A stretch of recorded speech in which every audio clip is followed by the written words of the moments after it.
heads erect, proud owners of their new world, masters of themselves, admitting no inequality, feeling no inferiority, and only a great humanity and wonder.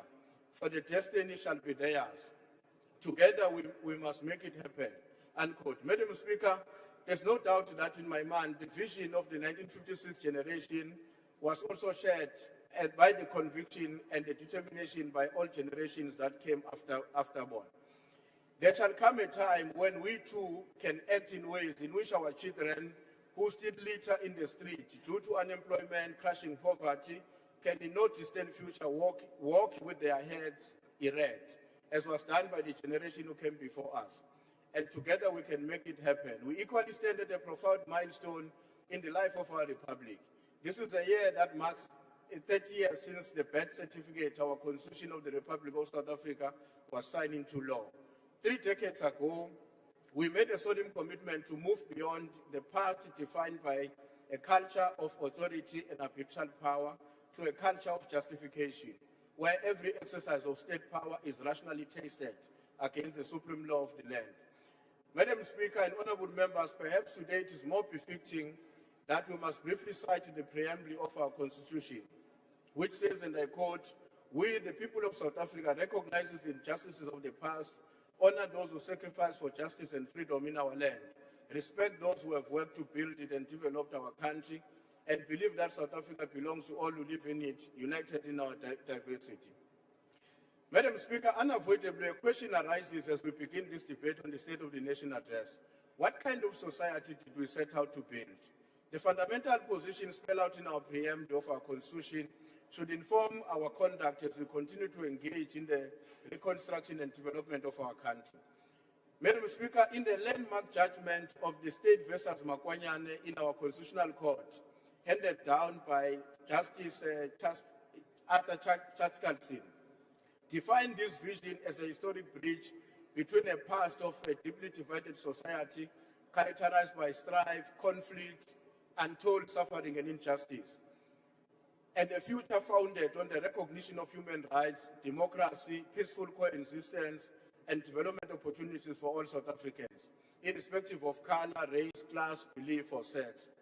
However, Madam Speaker, we must be honest to ourselves that for the people, that for many, that bridge still remains incomplete.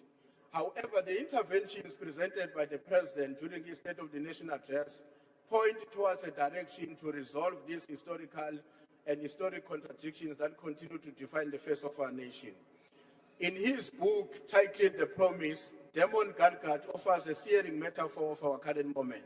In this novel, he depicts a nation's history through a single neglected vow, a promise of a house for a domestic worker named Salome that remains unfulfilled for decades as his family also disintegrates. Like the Swart family in the same book, we face the danger of moral evasion and ethical paralysis.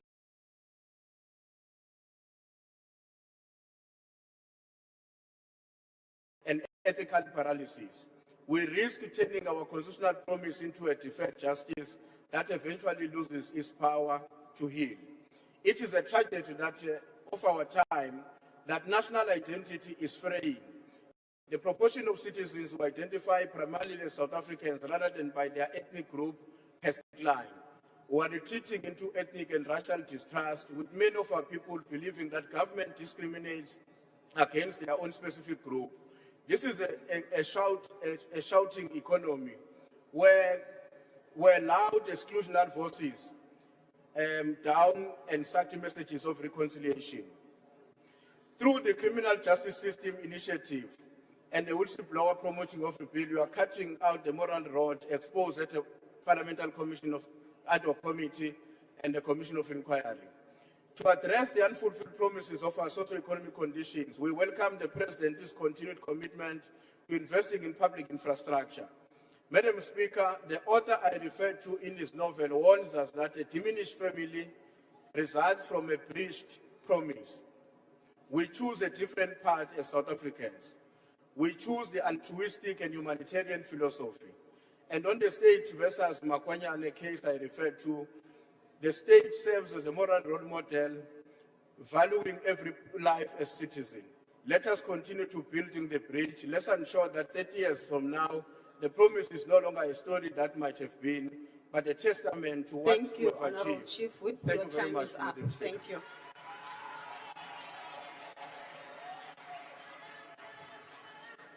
I now invite Honorable Van Rooyen.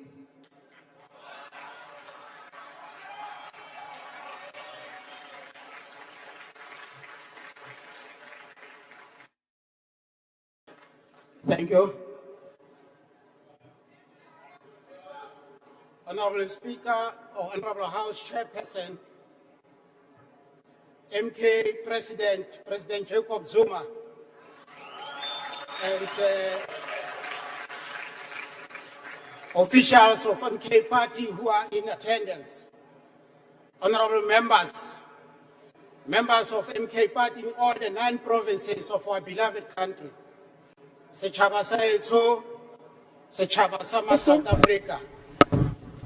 Last week, the President rose before this House and presented what he called the State of the Nation address.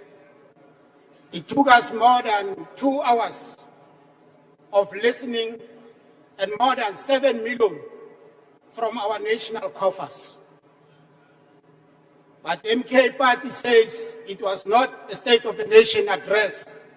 It was a State of Intent address. It described plans, committees, trust teams, another investment summit, and what government hopes to do. It failed to report and account to the nation about the performance of the disunited so-called GNU. And a nation in crisis, Honorable House Chairperson, cannot be governed by intention. In 2018, the President kickstarted his tenure with Tumamina slogan and went on to introduce South Africans to an imaginary story of Tintswalo. Under this slogan and story, we have heard only promises. Economy will grow, infrastructure will be accelerated, crime will be defeated, corruption will be uprooted, jobs will be created, municipalities will be reimagined. But the lived experience of our people tells a different story. In Johannesburg, communities line up at water tankers. In Africa, most industrialized city. In rural provinces, families are still sharing stream water with animals, and their calls for reliable sanitation fell on deaf ears. Because of lack of commitment by the GNU to MK Party's call for free education, year after year, students face registration and accommodation challenges. Compounding this situation, even those young people with qualifications sit at home excluded from the economy. This is not what we must celebrate as recovery. It must be acknowledged for what it is. It is stagnation. The President says we have turned a corner, but growth remains weak.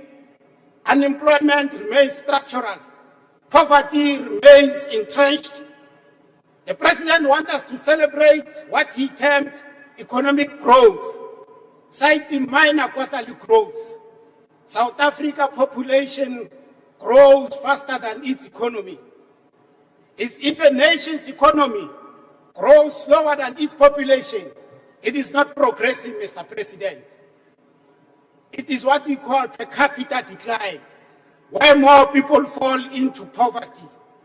And I think, Mr. President, your business experience enables you to make sense of this basic reality. Not unless you use Mr. Paul O'Sullivan crash course acquired knowledge to understand it. Honorable Chairperson, as MK Party, we can't celebrate when the masses of our people are pushed into poverty trap or turn into perpetual dependence of social grants.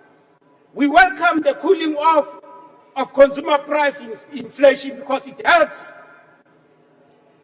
helps to lessen food prices.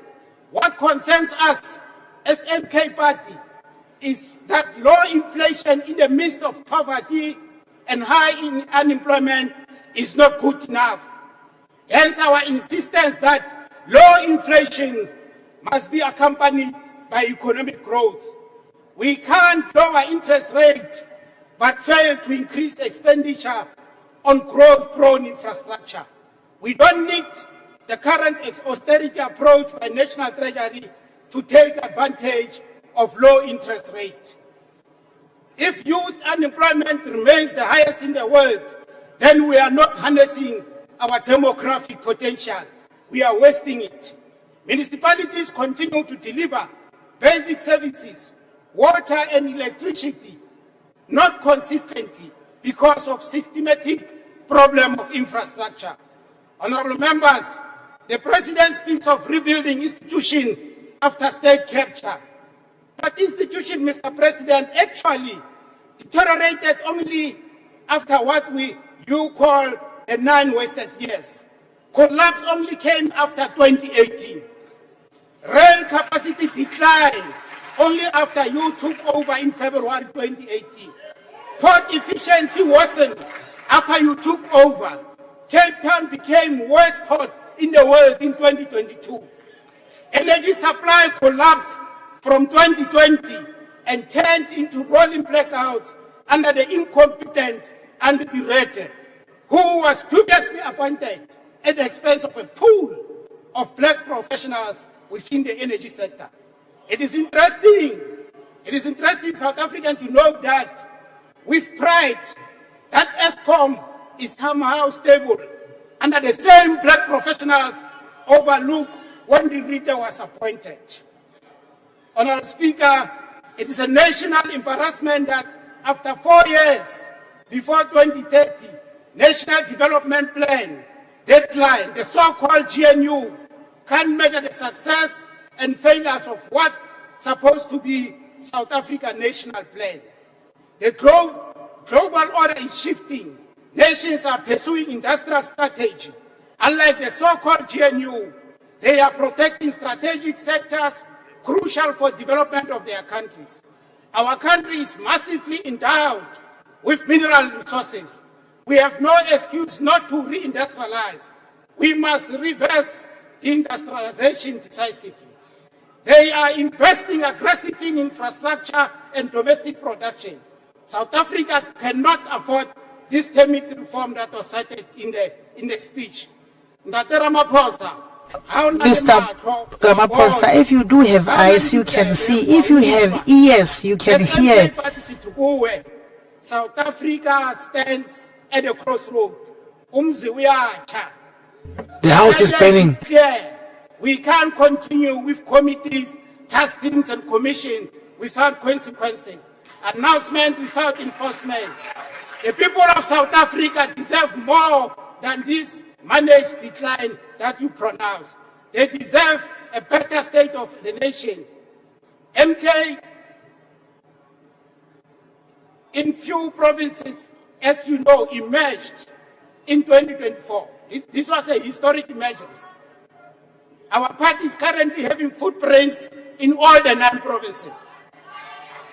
Very known as the president, always shocked by development in his own country.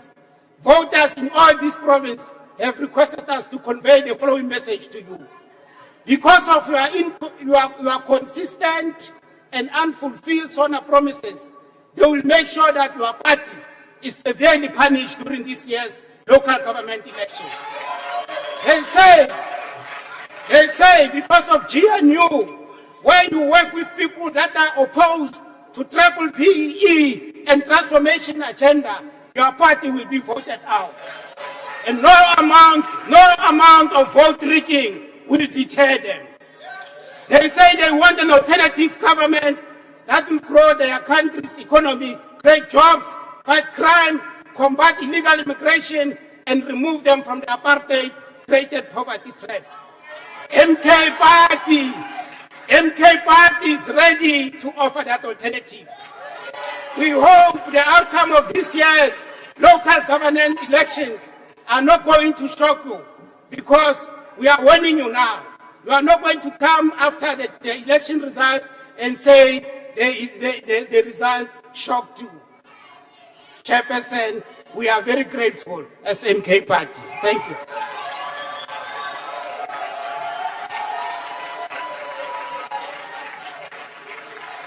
Thank you, Honorable Van Rooyen. I now invite Honorable the Minister of Agriculture. Please take the podium.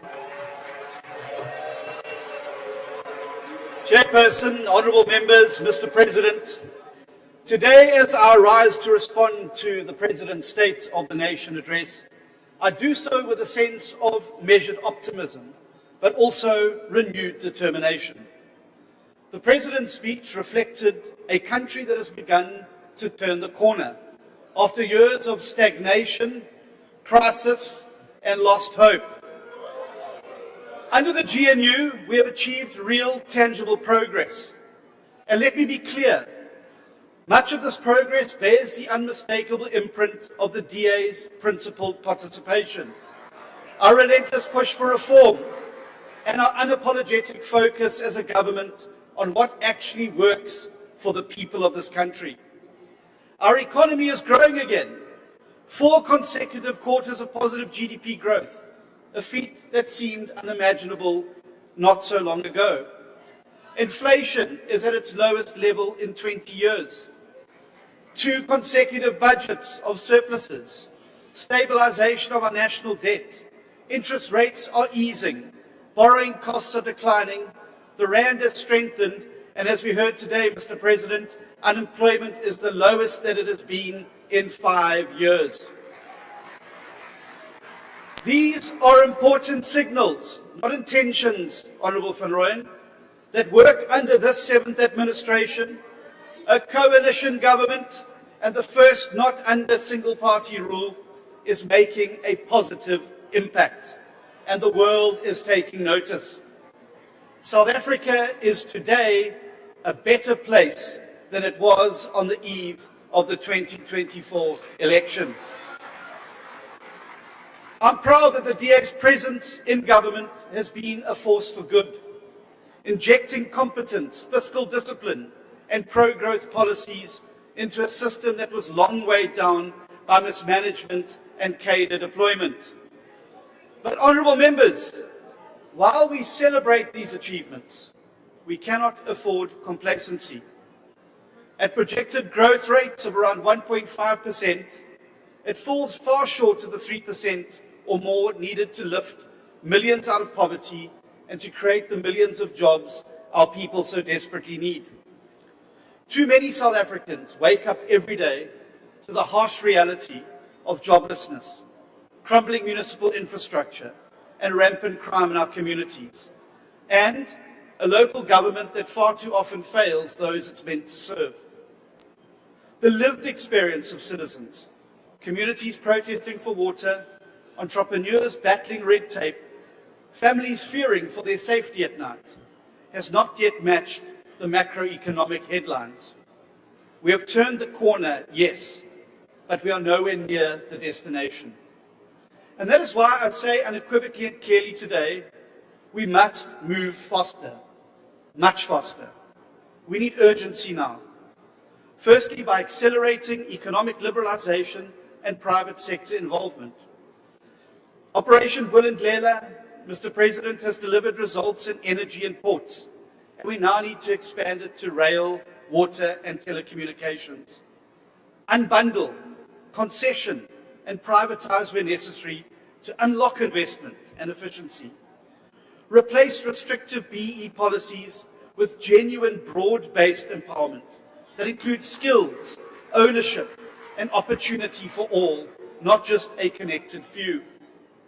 We must also replace failing empowerment frameworks with ones that genuinely tackle poverty.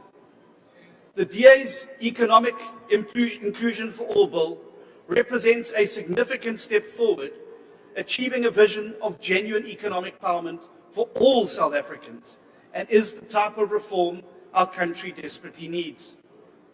Second, we must get local government working, outlawing cadre deployment for all, appointment on merit, holding municipal officials accountable, and rooting out corruption.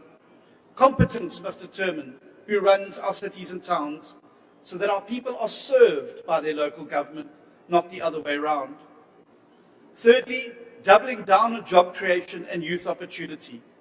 We must, Mr. President, expand the successful models already implemented, but pair them with real structural changes, easing labour market rigidity that deters hiring, and to incentivize businesses to hire more South Africans. Fourthly, tackling crime and insecurity head-on.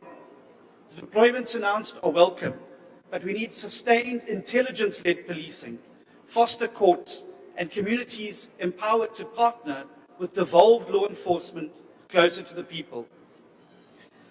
And finally, let us recommit to the GNU's founding promise of stability for reform, not reform stalled by politics. Speaker, the announcement by the President that foot-and-mouth disease has been classified as a national disaster is welcomed. This will assist government to unlock a coordinated and much-needed response and provide much-needed resources, and supports the new national strategy that moves from a fragmented outbreak reactionary response to a whole-of-society, scientifically based, proactive war against foot-and-mouth disease in South Africa. Make no mistake, tackling FMD is a massive challenge, and it will require collaborative, transparent, and sustained effort to resolve. FMD has been a reality in this country long before we came into government, but we appreciate the enormity of the impact on farmers, both financially and emotionally. But, Mr. President, we have for the very first time a plan backed by science, and that has involved the private sector every step of the way. This plan will succeed, and when it does, the consequences will be profound and positive, as markets previously closed to South African beef will once again be available to us, and certainty will return to the red meat sector. We're also determined to take urgent steps to help those in greatest need as a result of this outbreak. Securing a sustainable, reliable supply of vaccines has been a major priority. South Africa lost its ability to produce vaccines in 2005, and since then we've relied on vaccines only from the Botswana Vaccine Institute. Under the new strategy, we have, for the first time, secured new international suppliers, strengthening our response. In addition, for the first time in over 20 years, the ARC has produced a batch of vaccines for operational purposes. This facility has been capacitated to produce 20,000 vaccines per week initially, up to 200,000 per week in 2027. Millions of doses are being procured, and today I can announce that on Saturday we will be receiving a delivery of 1 million vaccines from Biogenesis Bago. This will be the largest single import of vaccines to date, and this will bring much needed relief to the most affected provinces and regions, and this will be followed by additional vaccines from other countries. In total, we anticipate by the end of March we will have received over 5 million vaccines from 3 different suppliers. Mass vaccination will continue and be accelerated. Already more than 2 million vaccines have been administered, and daily vaccines are being administered across the country. We're also working on veterinary capacity, and it is being expanded. And Mr. President, today I can also announce that in terms of the Animal Diseases Act, private veterinarians can register to administer vaccines as part of the rollout strategy. This will greatly improve the available manpower to ensure that we are able to meet our vaccination target of 80% of the national herd by December this year. Because protecting agriculture, as we've seen from the latest economic data, is not only about farmers, it's about protecting economic growth, jobs, and stability. Speaker, the DA remains fully committed to this coalition because it is delivering where single-party rule failed. But let me be clear, commitment does not mean blind loyalty. And we will continue to fight for foster bolder change and ensuring that every cent of public money works for the people and not for politicians. Honourable members, this is the opportunity of a lifetime to build the country of our dreams. But opportunity only means something if it is seized. Our children will never forgive us if we fail to capitalise on this moment by driving faster and deeper reform that confronts the things that hold our country back head on. To every South African listening today, the progress we have made is real, but the work ahead is urgent. And we will lead that change, championing freedom, fairness, opportunity and excellence. Together in this government of national unity and beyond, we can build a South Africa that rises faster. But the time for cautious steps is over. Honourable The time to Minister. sprint Your towards time is prosperity up. is now.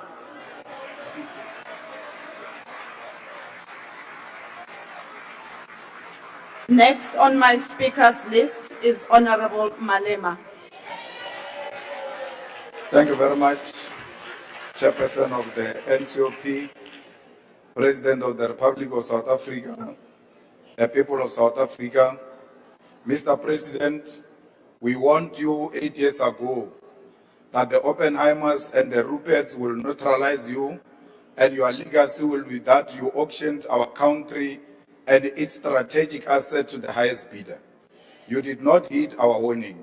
You have auctioned our sovereignty to asset management companies such as BlackRock, which is why you have praised for the growth of the JSE. You auctioned our country by selling our ports, our railway, our energy generation capacity to the private sector. And now you want to do same with water. You do not take responsibility for creating jobs. You do not take responsibility for fighting crime. You do not take responsibility for infrastructure development, and you do not take responsibility for growing our economy. There is no sign of any infrastructure of a bullet train, that there are no design plans of a smart city, and there is not even a curriculum for an institution of higher learning in Ikuruleni as you have promised. You asked us to send you to Mamina, and we made a mistake, we send you. And as your term of office come to an end, you have nothing to show for it. Under your term, crime is out of control, and your deployment of the army is the last resort. You are admitting that you have failed to fight crime. The people of Gauteng have been terrorized for too long by the so-called Zamazamas, and on the deployment of the army, we have no choice but to support you, because you have destroyed law enforcement capacity. Our concern is that how do you deploy a military which have been crippled by austerity measures to fight crime? Because we know that our military is understrained and under-resourced and has been humiliated in war zones abroad. And how do you intend to ensure they can fight crime domestically? Additionally, we have warned you before that the army is combat trained and is not trained to enforce laws on civilians. The scale of crime in our country cannot be dealt with by the army alone, because crime is a national crisis and a social crisis. If you do not resolve the challenges of unemployment, the challenge of alcohol and substance abuse, and the high dropout rates of the youth from schools, then crime will be a permanent feature in our society. Crime in South Africa is organized through drug syndicate, protection fee rings, sex trafficking rings, and gangs. It has infiltrated all forms of government, and putting guns in the streets alone will not resolve this crisis. Mr. President, the rot in our criminal justice system begins with your political party, which has factionalized law enforcement and intelligence on the basis of who emerges in your conferences. The biggest syndicate is the political party you are leading, Mr. President. Mr. President, subjectively, this government has done nothing to grow this economy or to strengthen our currency. let us take this opportunity to remind you of your own commitments. Last year on this same platform, you committed to grow the economy by 3% through infrastructure investment, structural reforms, and inclusive growth and employment. You no longer speak of this figure, and National Treasury itself predicts economic growth at 1.5% and will most likely reverse this projection down as the year progresses because that is their tradition. You speak of the achievement of a budget surplus as a positive economic indicator, but it is more of an indication that you are implementing austerity and spending less on saving the needs of the country. Why will you be proud of a budget surplus in a country with massive unemployment, collapsing municipal infrastructure, and poverty, which is leading the death of children in the Eastern Cape? You're proud when it comes to EPWP jobs is something you should be ashamed of and not mention at this level of governance. Those are temporary jobs which are used to secure income for volunteers of your political party. It is slaves jobs with no security because you cannot secure a car or a home with an EPWP job. Mr. President, the electricity crisis in South Africa is far from over. The mistake you are making on declaring an end to the electricity crisis is the same mistake you have made with the water crisis for decades in this country. Now that the people of Sandest no longer experience electricity outage, you no longer view it as a crisis, forgetting the people of Soweto, Mdantsane, Seshego, and Ditsobot. You have given load shedding a new name, and that new name is load reduction. On top of that, you have lost control of the pricing regime of electricity, and NERSA is pronouncing an increase in the cost of electricity every few months. Your municipalities do not have an idea of the infrastructure they are seized with governing. It does not matter how many billions of rands you give them to revive water infrastructure. The fact of the matter is your minister and your mayors do not have the town planning, do not know the town planning of where water infrastructure begins and where it ends. This is why they respond to burst pipes and leakages as they happen and run after one pipe to the other. In Ekurhuleni, we have an MMC of water of the EFF, Thembi Msani, and sanitation, who is managing a water infrastructure there and has been declared as a water champion.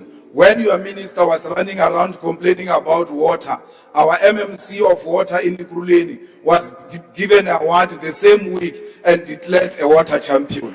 Instead of benchmarking from the DA, which struggles to provide clean water to people of the city in this township, go and benchmark from the EFF department there in Ekurhuleni on how to fix the water crisis. Mr. President, you will not fix our municipalities if you do not revise the backward and outdated equitable share model, which allocates more funding to the national and provincial spheres of government while giving the least allocation to local government. The idea that all municipalities can be self-reliant on revenue generation when you know you preside over a country that is massively deindustrializing and is suffering massive unemployment is misguided. We need to focus on strengthening municipal capacity, but in addition to that, focus on recovering revenue from major industries which consume electricity and water in bulk. These companies must be given incentives on rate paying, which will compel these industries to invest in developing municipal infrastructure such as roads, water, electricity, clinics, and schools. Mr. President, we want to say to you, we fully support you on your posture when it comes to international relations. Your support for Palestine, the people of Western Sahara, South Sudan, and the people of Cuba. We agree with you that Africa must begin to negotiate its trade relations as a bloc and with unity, and that no nation must ever again think it has got the right to bully us and impose on us who our friends must be and who our enemies must be. We agree with you that not civilians must take the law into their own hands and harm foreign nationals. And you must tell those in your cabinet and who support you that they must not campaign using violation of the human rights and murder of foreign nationals. They claim you agree with them. You must continue to denounce them, Mr. President. Others are killing people to perform rituals as we approach local government elections. They think by killing foreigners, they will win elections. They must ask their friends who came here with the name of killing foreigners. They did not win elections. Xenophobia will never win them elections. And some of them are found in your cabinet. You must remind them as you meet them on the corridors. Just say to them, xenophobia will not make you a president. I might have made you a minister. We call on you to exhibit your courage by closing the Israeli embassy, which is a resolution of this National Assembly. You have declared their representative as a persona non grata, and the skies did not fall. Close their embassy and cut relations with this genocidal nation.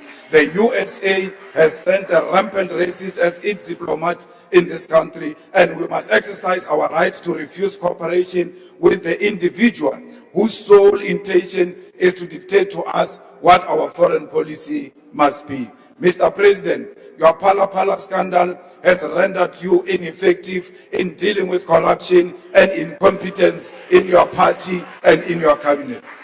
When Dr. Zweli Mkhize was found to be involved in digital vibe scandal, you did not have the courage to remove him. He resigned.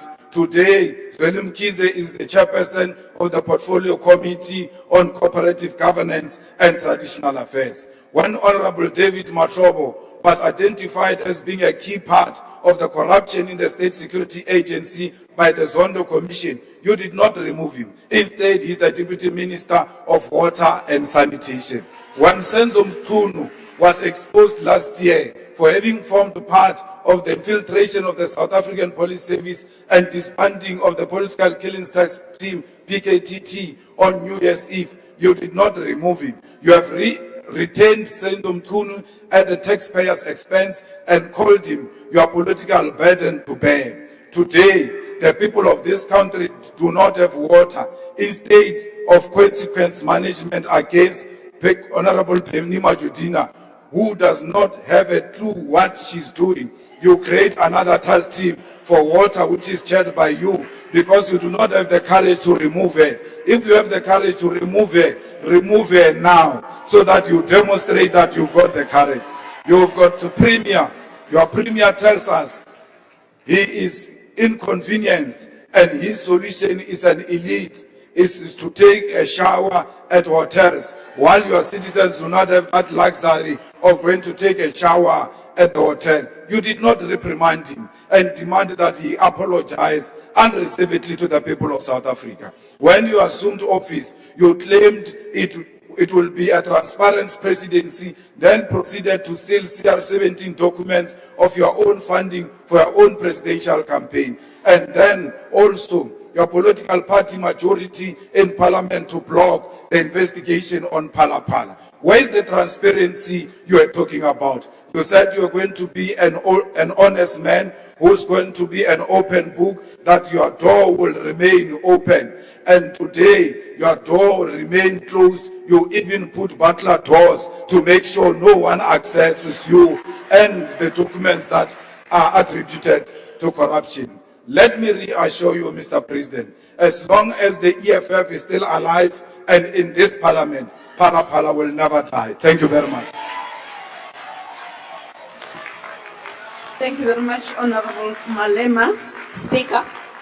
The next speaker on my list is the Honorable Minister in the Presidency. Speaker.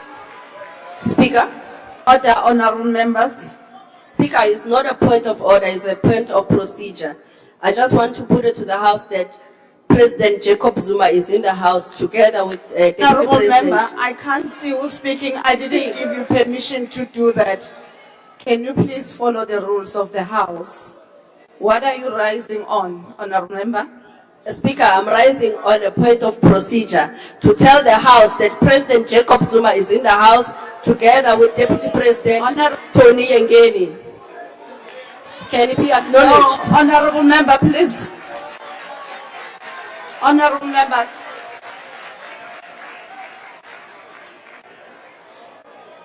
Honorable member, there's no provision for me to agree with what you are saying. Please, let's proceed with the house, sitting of the house. Over to you, Minister.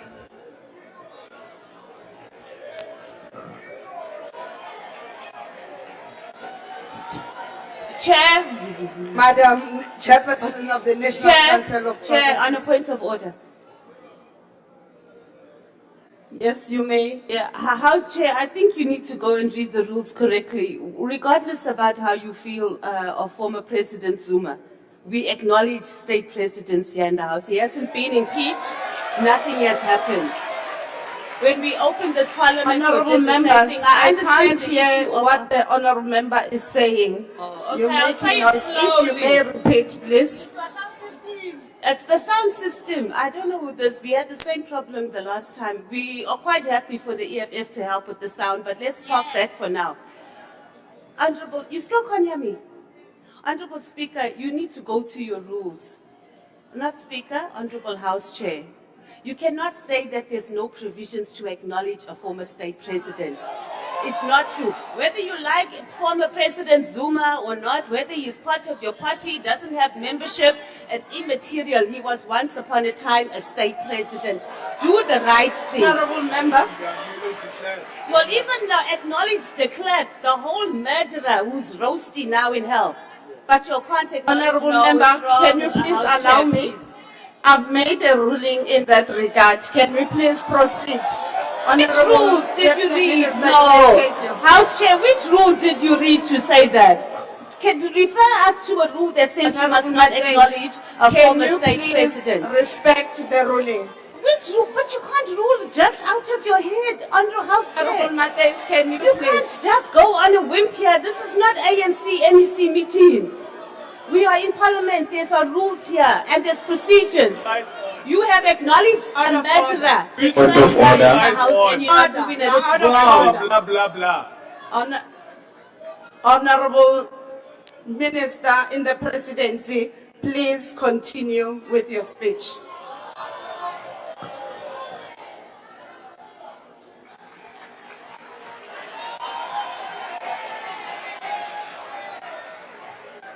Madam Speaker and the Chairperson of National Council of Provinces, His Excellency President Cyril Ramaphosa and Deputy President Mashatile, honorable members. The 2026 State of the Nation address went beyond recounting our progress and future intentions. It challenged us to act, so we rise together that we must use strategies that have made us succeed in the past to fix what we must, if I must borrow your words, Mr. President. What made us succeed in the past is the ability of the President to mobilize business, labor, and civil society to contribute their expertise and their part, Honorable Malema, around a focused plan to resolve specific problems. This is the secret behind the success of the reform program driven through Operation Vulindlela, colloquially known as OVE, since the 6th administration under the ANC. We cannot expropriate Operation Vulindlela. It is the ANC initiative. We must fix what we must, Mr. President, so you directed us. On the water crisis, the President elevated the coordination of the interventions to address the crisis to a National Water Crisis Committee that he will chair. The work has already commenced, Mr. President. The OV team and the Department of Water and Sanitation have started with the assessments towards a water action plan that should be ready by mid-March 2026. And a call for technical capacity as part of mobilizing resources and expertise to support municipalities in crisis is in the works. And that includes support to the municipality of Ekurhuleni because there is a water crisis in Ekurhuleni. The current draft water action plan is focused on addressing immediate crisis, propelling reforms in the water sector, and unlocking investments in the municipal water infrastructure. You have also directed us that we must act to strengthen the criminal justice system to fight organized crime. And to do that, Mr. President, you have directed that the State Security Agency re-vet members of the senior management structures of the SAPS, and vet members of the metropolis departments. We have commenced with work in this regard. To ensure progress, the SSA has indicated that they are going to prioritize the revetting of police officers and management implicated at the Madlanga Commission, and in the metro departments, they will start at the Ekurhuleni Metropolis Department. Engagements with SAPS on the revetting process have commenced to ensure full cooperation of affected members, and the revetting will also include officers due for promotion to the SAPS SMS structures. And to ensure their cooperation, we are, as the SSA, going to share the SAPS revetting plan with the National Commissioner of Police, the Minister of Police, and the Joint Standing Committee of Intelligence by end of February 2026. Work underway to implement the Madlanga Commission findings is not an exception. We have not only been implementing the Zondo Commission's recommendations action plan, which was submitted to Parliament, but we have been reporting the progress to Parliament through SCOPA. In March 2026, we'll submit the third progress report to Parliament and the fourth no later than June 2026. And to date, 57% of the action plan has been implemented. You have also called us to action to streamline firearms licensing regulations, and the National Conventional Arms Control Committee will, in the month of March 2026, consider the firearms importation control regulations and consult with the Minister of Police in line with the Firearms Control Act for purposes of streamlining licensing, possession, and trading in firearms and ammunition, so that we remove firepower from the hands of criminals and strengthen the fight against organized crime. In 2024, we made regulations for coordination of national intelligence for the first time in the history of our country. And in 2025, we started the full coordination of national intelligence structures through NICOC to ensure the implementation of the national intelligence priorities to achieve national security, and we have moved to use technology. We secure the G20 South Africa through advanced technologies, including biometrics, AI, and analytics. And we are expanding the technology coverage towards the fight against organized crime. In terms of the 2019-2024 National Intelligence Priorities, which was released last year, national intelligence structures have identified illegal immigration as a threat to national security, and therefore this year will strengthen our support to Home Affairs to deal with illegal immigration, not only at the ports of entry, but also support the Department of Employment and Labor's inspectors to curb the employment of undocumented foreign nationals, also through the use of technology. And we are consolidating the gains of our development, Mr. President. But Honorable Malema will argue we have nothing to show for it. Maybe we need Economics 101, because I also saw Mr. Van Rooyen arguing the same. This morning, Statistics South Africa released the fourth quarterly labor force survey. Our economy has wind in the sails, Mr. President. Employment increased by 44,000 in the fourth quarter of 2025. The number of unemployed persons, listen to this, decreased by 172,000 to 7.8 million during the same quarter. Official unemployment rate decreased by 0.5 percentage point from 31.9% in the third quarter of 2025 to 31.4% in the fourth quarter of 2025. We are not yet there, but we are solidly on the way. The budget surplus, again on Economics 101, helps us to pay down existing debt. It lowers the debt, our debt servicing costs. Therefore, meaning we release the money to be available to fund infrastructure and also social programs that are important for the livelihoods of our people. And it also increases economic confidence. We are making progress in the turnaround of Transnet.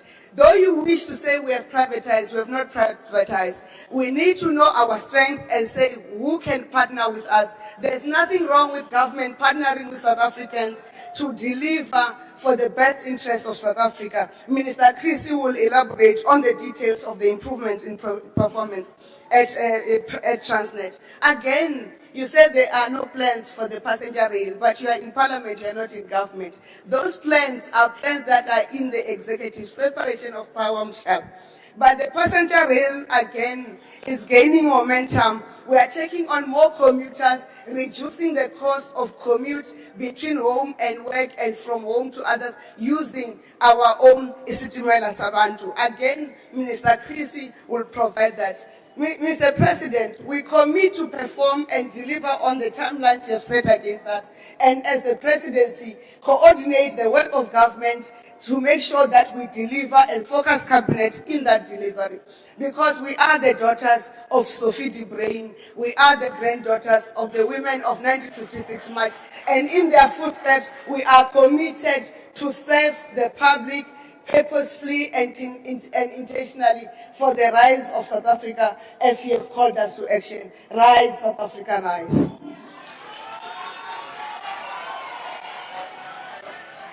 Thank you very much, Minister Nchabeni.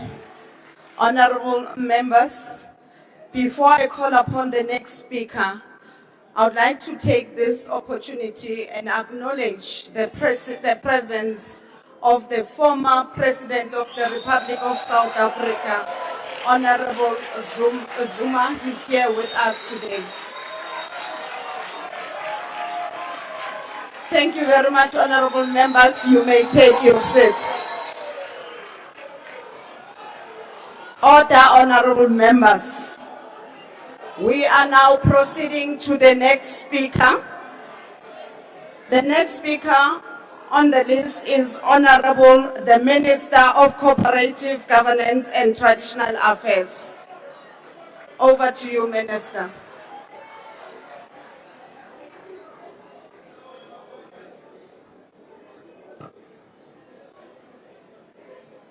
Your Excellency, the President, the Honorable Speaker, and the Honorable House Chairperson, honorable members and fellow South Africans, I speak today as the Minister of COGTA, a minister in the Government of National Unity, to which I and the IFP have pledged our full commitment. I speak also as the leader of the party with the long-standing values and principles that will not be compromised, for they offer South Africa what our country, our economy, and our people need, which is integrity, stability, and hope. I have said that the IFP entered the GNU with the aim of rebuilding South Africa, and I'm proud of the IFP's performance within the Government of National Unity. The successes outlined by the President during Sona stand as a testimony to the strength of a multi-party democracy in which diverse voices are truly represented. More especially, they point to intentional, sustained, sacrificial, hard work to keep the GNU stable. We do this for the sake of furthering our initial gains. Yes, our economy is finally growing, but it needs to grow faster. It needs to outpace the growing inequality in our society, the mounting social needs, and the bargaining unemployment that plagues us. South Africa has a potential workforce that is staggering in its sheer size. Indeed, the productive potential in our country is unique from a global perspective, but the potential to fail our people, to fail our youth, and to fail to achieve what we are capable of is a real and present danger.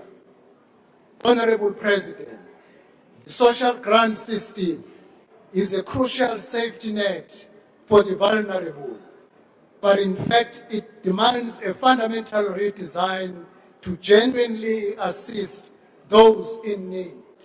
Our parallel priority must be the empowerment of our citizens towards self-help and self-reliance. In the long term, this will create the fertile ground in which our economy may flourish. When everyone can stake a claim in South Africa's success and everyone is able to make their contribution. The women of 1956 showed extraordinary solidarity and courage in the face of injustice. Our women of 2026, unfortunately, face daily gender-based violence, femicide, and crime. The youth of 1976 displayed a compelling unity of purpose. Unfortunately, the youth of 2026 face unemployment and the enduring economic inaccessibility of higher education. Our women and youth do not stand alone. These crises are ours collectively, and collective action across all government spheres is required to solve these challenges.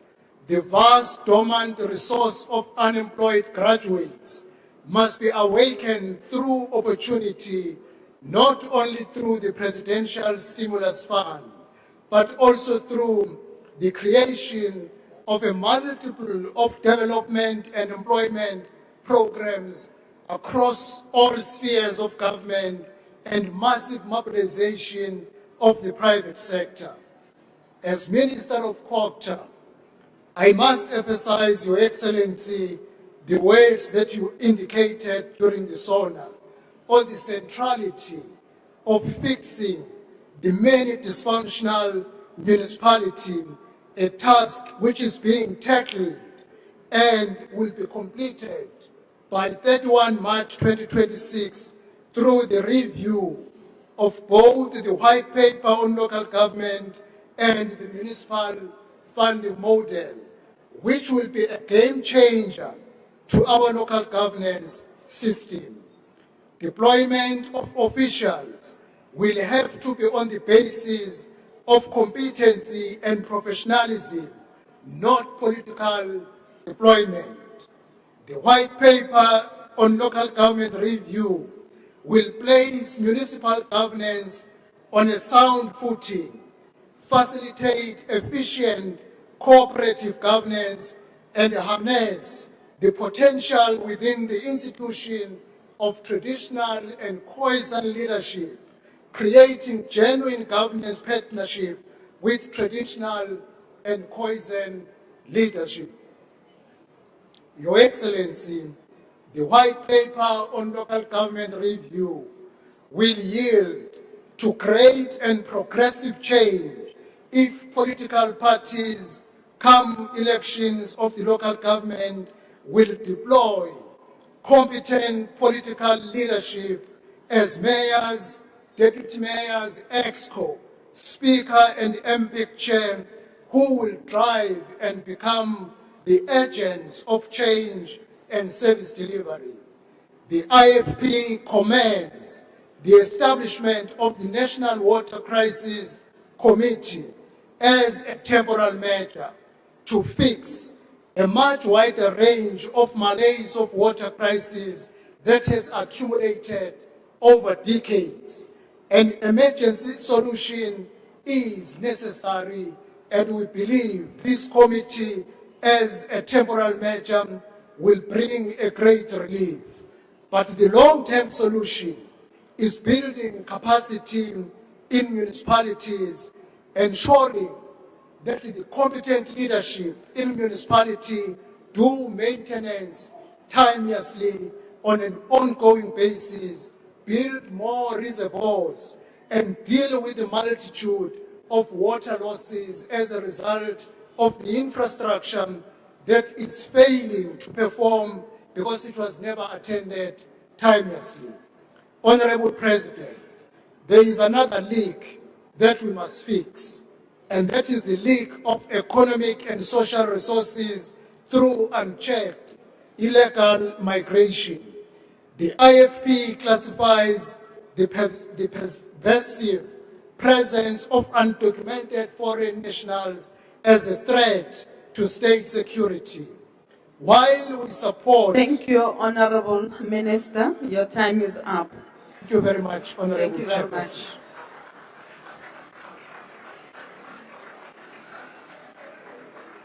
I now invite Honorable the Minister of Sports, Arts and Culture.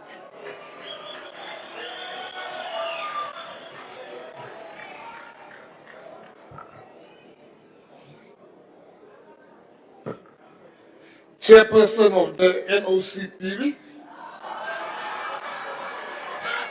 Chairperson, you see, already.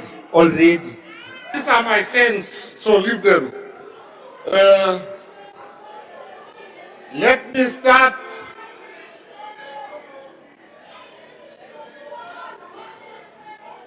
It's NCOP. Let's do it together, Minister Gayton. NCOP. Order, Honorable Chairperson. members. Order, Honorable Chairperson, members. can you respect- allow the speaker on the podium to deliver his address? The watch mustn't go, I've got lots to say. Thank you, Chairperson. Let me start by thanking the people of George. The people of George has voted in the past 3 weeks in 3 by-elections overwhelmingly for the fastest growing party, the Patriotic Alliance. Thank you. Without wasting time, Honorable President, the people that vote for the PA have sent me here to say thank you to you for listening when we said illegal foreigners are a problem. You, Mr. President, are an example to all our mayors across the country, to all the mayors of the different political parties, that you listen to your coalition partners. You are a president that is consultative and you're listening. That's why today we have 10,000 labor inspectors that's going to go around the country. That's why today any businessman hiring an illegal foreigner shall meet with the arm of the law. Most importantly, Mr. President, and very emotionally for our people, thank you for listening to our cries when we said, bring the army to our areas. Thank you, Mr. President. Thank you, Mr. President. Mr. President, we would like you to add the Eastern Cape, because there more people die in the Eastern Cape than anywhere else. Mr. President, the GNU, these ones, they don't want the GNU. They don't want the DA, but they want the GNU. I can tell you we are very happy in the GNU. There's no space for you. We will see you in the next election maybe, but not now. Mr. President, there's a difference between reality and perception. The perception from our enemies is that the GNU is doing nothing. I stand here today to tell South Africa that indeed we have turned the corner. We had 10.5 million tourists flocking to our country. We had the highest matric pass rate ever in the government of national unity. The rand has stabilized and it is strong. Load shedding, Sputla, it's done, it's finished. There's no more load shedding. Now, I find it very ironic. Unlike Honorable Malema, they didn't mention my name, but he was talking about me. I'm going to mention your name. It is very ironic that you speak about the high crime rate while you have contributed yourself to that crime rate through your conviction. From now on, when you say pandit, you must specify which pandit are you talking about, me or him. You must specify, you must be very clear. He's a convicted criminal. He's a bandit. Mr. President, in March... Honorable Minister, Can you please hold on? Honorable members, please let's not drown the That speaker on the that floor thing is a podium. fact. Eight. Please, honorable members, order. Thank you, You thank may you. proceed, honorable. Order, Chairperson. Chairperson. Chairperson. Huh? Thank you, Chairperson. Chairperson, the person on the podium is the Minister of the Department of Sports, Arts and Culture. It is not a thing. My reservation I have is the reference made to the Minister as that thing. They need to withdraw, Chairperson. That's not a thing. That is the Minister of Sports, Arts and Culture and the President of the fastest growing party in South Africa. They need to withdraw. Honorable Minister, please proceed. In March, Honorable President, we have 54 of the world's top golfers coming to our shores. We have sold 75,000 tickets. South Africa is the premier destination for people that sees the GNU Yasebeta. Minister Mazodin, your only crime today is to apara red. Because you look so beautiful in red. Now we must hear how incompetent you are. I sugar, you look very nice and you are working very hard. Don't listen to people that don't know what's happening in government. I am a minister, I'm sitting in cabinet. You are a government in forever waiting and waiting and waiting. In conclusion, I want to say the GNU does not work because of a particular party. The GNU is working because all parties are working very nicely together. GNU ya sebetsa, re a qhubeka, re a kopile, di raha di sale, rona re a tseba mo re yang teng. The GNU is the best. We must ask real economists, not pop economists. Real economists will tell you, we have turned the corner. Ons het die hoek op die hoek gedraai. Ridiculous corner. President, your tie is very nice. Thank you very much. Thank you, Minister. The next speaker on the list is Honorable Mulder. Point of order. Yes, Honorable Member, Honorable Mulder, please take your seat. The Honorable Member, can I request that you speak a bit louder because I hardly hear a thing. There's echo from where I'm seated. It's very difficult to hear you. Please, that's what I'm requesting of you. Thank you. Chair, I want to understand, is it parliamentary for a Minister of Sport to stand up and say absolutely nothing about the department he's leading, sports, arts and culture? Is it parliamentary? Is it allowed? Honorable Member, that's a very subjective question you are asking and not related to the rules of the joint sitting. Can we proceed, Honorable Mulder?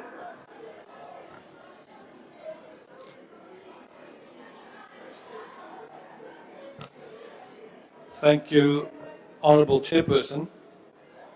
Honourable President, at your inauguration after the 2019 election, you said the following: "Yes, South Africa, to Mamina, send me. I pledge here today that I will serve you. I will work with you side by side to build South Africa that we all want and deserve." I respect you for that, and I know that you are still trying every day. Today I'm going to speak in my home language, Afrikaans. But out of respect for you, Mr. President, I've provided you with a translated copy of my speech. After that speech in 2019, there was a great expectation in South Africa, and it was believed that it would be a new beginning that would send South Africa in a positive direction to tell everyone that was ready to stand with you, to Mamina, send us. But now, 7 years later, it's clear that things did not work out exactly that way. It was difficult Thursday evening to listen to the long list of problems that you mentioned, where you spoke of all of those new task teams. Not all of these problems happened coincidentally. No, it actually happened under the rule of the ANC party over the last 30 years. Irregardless of the task teams, we have reached a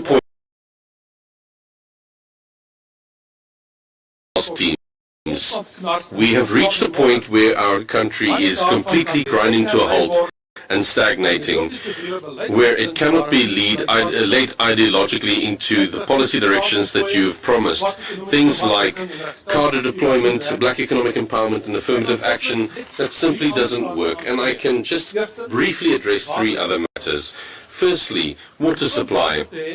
To have clean water is a basic human right. The crisis is so severe that you, as president, have to take control of it yourself. A water shortage didn't occur overnight. 30 years of maladministration coupled with no maintenance of infrastructure lies at the root of the problem. In most parts of the country there's more than enough water, but the pipes are leaking and the pumps do not work. With cadre deployment officials that do not know how to get the things to work, the estimation calculation of Johannesburg is that 50% of water is lost due to leaking pipes. Secondly, foreign policy. There's no difference in the foreign policy that you have mentioned in this and the previous Sonas. My problem remains that it still remains the ANC's policy and not the policy of the GNU. During your speech you were stiff-necked and defiant when addressing foreign affairs. You said we stand on our sovereignty and we will not be bullied. That's all good and fair. But your stubbornness and blindness to what is currently happening in the world is absolutely no excuse. With our foreign policy, it's currently causing South Africa enormous economic damage. You say that South Africa remains a clear and consistent voice for international law, for justice and for human rights. But that is just completely untrue. When Russia invaded Ukraine, South Africa conveniently forgot about international law. When Iran shot and killed thousands of its own citizens and sentences women like Zara Tabiri and Masha Amini to death, human rights apparently didn't matter. Not a single word of judgment from DIRCO or the GNU were uttered. Last Friday, the Minister of Women, Sindisizwe Chikunga, delivered a speech at the Iranian embassy to commemorate their revolution, but again did not say a single word about these human rights violations. This is not in a national interest, and the FF Plus strongly condemns it. Lastly, I want to also speak about the Afrikaner and the unresolved issues between us. Afrikaners and other minorities appreciate the efforts that you are making to solve South Africa's problems. We really do notice it. However, alone you will not succeed. The cabinet and all of your task teams will also not succeed.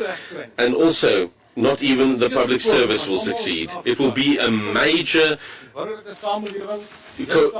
collaborative effort from everyone in South Africa, political leaders, civil society, and every South African in this country that needs to do this. Then only do we stand a chance. Here is my hand, Mr. President. Today, the Afrikaner and other minorities are extending a helping hand to you.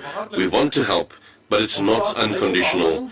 We request equal treatment and recognition. It doesn't help if we say we will not be free as long as the people of Palestine and Western Sahara are not free.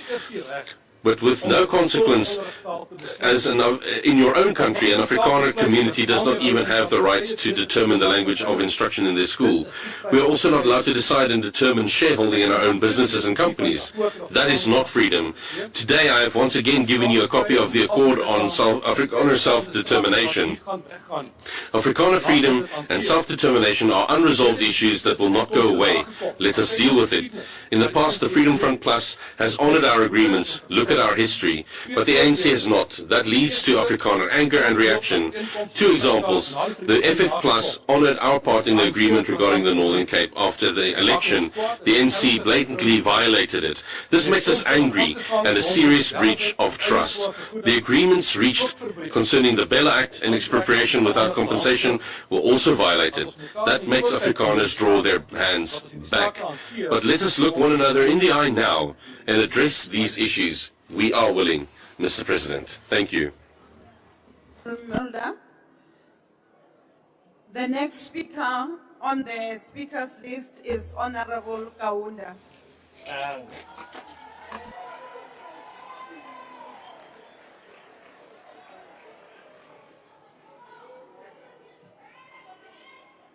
Thank you, Honorable Chairperson. Honorable Speaker, Your Excellency, President Cyril Ramaphosa, President, members, malunga ahloniphekile baholi bezomdabuko abakhona manene namanenekazi bantu bakithi eNingizimu Afrika ngimi ngaphambi kwenu Honorable Chairperson, somlomo ohloniphekile ngimele isifundazwe saKwaZulu Natal esenzeka fika Presenting KwaZulu Natal, which has done very well with the grade 12 results in this country. zonke izifundazwe eseNingizimu Afrika. Out of everything that's happened in South Africa, Kodwa isifundazwe but esakhiwe indawo eziningi the province, it's a rural province. It gives me great pleasure to participate in the 2026 Sona debate delivered during the significant month of February, a month that marks the release of former President Nelson Mandela and other political prisoners. This is also the month where we celebrate the birth and commemorating the passing of our founding president of the African National Congress, Dr. John Nangalibele Dube Umafukuzela Onjengelanga. Although he departed this earth many decades ago, we continue to draw inspiration from his philosophy and ideals rooted in education, economic self-reliance, and interracial harmony. It is therefore no coincidence that in pursuit of this vision, he established Ohlange Institute that promoted agriculture, industrial training, alongside academic learning.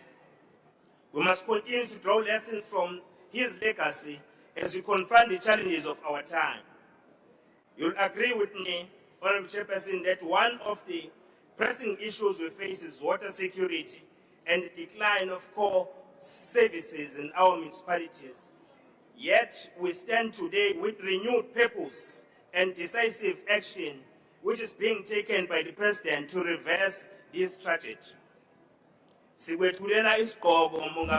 take off our head for you regarding your Sona, which was relevant, and it showed that it demonstrated the country problems, the country issues, and the successes, and the journey we have gone through to develop people's life into a better life. It entails the economy, which is going to create jobs. It also is going to chase away hunger from the people of our country. We welcome the establishment of the National Water Crisis Committee, chaired by the President. This is not merely another structure. It is a clear demonstration of national resolve.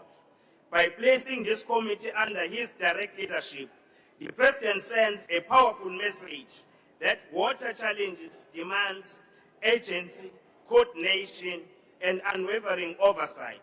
This is leadership that rises to meet the moment. We further express our appreciation for the 156 billion investment committed to water and sanitation infrastructure. We may talk about our province. They're going to build a big dam, Stephen Dlamini Dam. They're going to build low and Upper Mkomazi, which is going to ensure that the water issues are resolved. The water issues facing our people are going to be resolved, especially in the location in the urban areas. This comes at a critical time as communities across the country face severe water scarcity, aging infrastructure, and repeated service disruptions. This injection of resources is not only timely, it is essential to restoring dignity and protecting the fundamental right to water for every South African household. Honourable members, we must be honest about the challenges before us. The declining performance of water, electricity and solid waste services in our municipalities undermines constitutional rights, restricts economic opportunity and limits job creation. Our 8 metropolitan municipalities, where this challenge is severe, account for more than 2/3 of South Africa's economic activity. Their decline is not merely a municipal concern, it is a national risk. That is why the performance-based grant introduced by National Treasury is a game changer. It shifts us from the funding failure to rewarding performance. It incentivizes metros to reverse the deteriorating in electricity, water, wastewater, and solid waste services. It demands a new governance, culture built on accountability, capability, transparency, and measurable improvements. Honourable Chair, these reforms require that trading services be managed with professionalism and discipline, either a dedicated business unit utilities. These models are tried, tested, and proven locally and internationally to deliver efficient and reliable services. At the heart of these reforms lies a strong accountability that demands a single, empowered point of management accountability and organizational structure, consolidating all necessary functions, a clear service compact between the municipality and the service entity, full financial transparency, a credible funded business and investment plan. This moment calls on us to restore trust in public institutions by ensuring services work consistently, transparently, and sustainably. This is not merely technical reforms, it is a moral obligation. Honourable Chairperson, we acknowledge leadership demonstrated by eThekwini in advancing the district development model. Through the DDM, they've been able to streamline their planning and facilitated the establishment of one-stop shop for environment impact assessment and water use licenses approvals. Through the funding from Infrastructure South Africa, eThekwini municipality has been able to unlock critical infrastructure for major catalytic projects such as the 10 billion rands brickworks development in Avoka on the northern part of eThekwini and 15 billion rands eShongweni development in the outer west of eThekwini. These economic projects have injected economic growth and jobs and economic opportunities where they were created. It is important, Honourable Chairperson, to mention that along Entry Corridor, a bold vision is taking shape.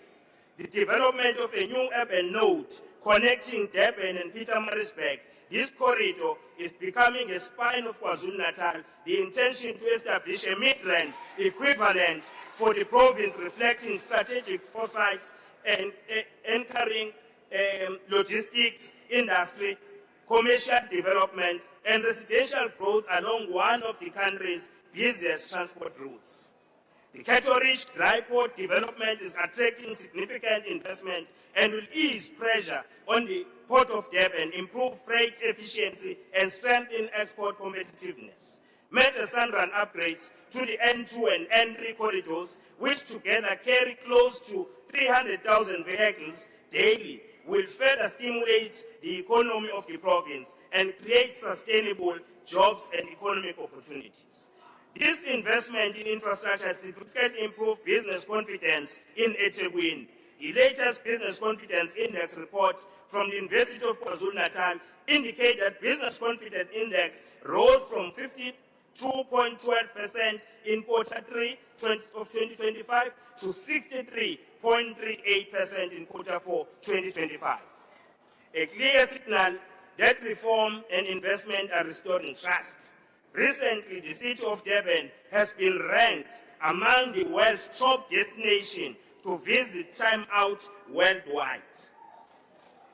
In its newly released list of best places to travel in 2026, Durban secured the 14th spot globally, cementing its status as a premier destination for tourism, leisure, and entertainment. Honourable Chairperson, no discussions of growth is complete without confronting the youth unemployment challenge. Therefore, every development agenda must place the youth employment as its core. Key interventions should include mandatory youth hiring quotas linked to catalytic projects, DDM youth, economic zone focus on digital economy, logistics, green industries, and township manufacturing, youth work readiness programs tied to infrastructure grants, ensuring very rent spend, build skills, and vocational employment. This should be a collaborative effort between TVET's colleges as well as the private sector. This must prepare the youth to become creators of jobs, not the job seekers. A targeted youth public employment guarantee in high unemployment communities, youth must be involved in projects such as pothole patching, grass cutting, and road marking, and installation of solar panels. Honorable Chairperson, to achieve the Sona 2026 presidential directives, we must return to the Constitution. We must focus decisively on Section 217 of the Constitution of the Republic of South Africa, which governs public procurement. Section 217 is not a procedural clause, it is a transformative directive. It instructs that when the state contracts for goods and services, it must do so in a manner that is fair, equitable, transparent, competitive, and cost-effective. But critically, it also empowers the state to advance persons disadvantaged by unfair discrimination. Honorable President, if we are serious tackling unemployment, inequality, and poverty, then we must unapologetically use Section 217 to place key provision of basic services, especially water, sanitation, infrastructure maintenance, in the hands of structured, accountable social enterprises. We strongly believe that basic services must be local economies. Every municipality procures plumbing services, waste collection, road maintenance, stormwater maintenance, and common facilities. These recurring services must be deliberately structured for youth, women, people with disability, military veterans, and community-based social enterprises. Allow me to state this categorically. Our economy cannot transform if we rely on a procurement system that was never designed to uplift the marginalized. Therefore, we must place social enterprises at the center of economic reforms because they are the most powerful engine of inclusive growth that we have as a country. Social enterprises turn procurement into empowerment. Every contract to social enterprise, a job created, a family supported, a community uplifted. Social enterprises reach communities the mainstream economy has ignored. Social enterprises do not just provide economic activity, they promote economic justice. They convert social problems into economic opportunities. Where others see obstacles, social enterprises see the potential. If we want to grow, the growth that is fair, inclusive, and sustainable, that we must invest in organizations whose mission is community benefit, not the few. Social enterprises offer transparency, measurable social impact, local economy, and also ensures that the localization is realized wherever our communities are. Honorable President, Your Excellency, the President spoke at length about the urgent need to stabilize and strengthen local government during the 2024 State of the Nation address. He directed the Minister of Cooperative Governance and Social Affairs to lead a comprehensive review of the 1998 White Paper on local government. This review comes at a critical juncture for our democracy. We commend the people of South Africa who actively participated in the consultation process and made their meaningful contributions. Their voices will help us shape a new framework for municipalities that is responsive to the realities of today while remaining anchored in constitutional principles. We are confident that this review will address persistent shortcomings in governance, financial and management, service delivery, and will chart a path towards building an ideal municipality that is democratic, accountable, responsive, community needs, capable of delivering services, sustainable, a driver of inclusive social and economic development, committed to creating safe and healthy environment, encouraging of meaningful community accountability, clear in the assignment of roles and responsibilities of leadership and management. Equally important are the proposals under consideration to restore financial sustainability of municipalities. A review of the financial model for local government is being explored, and it must be accelerated. One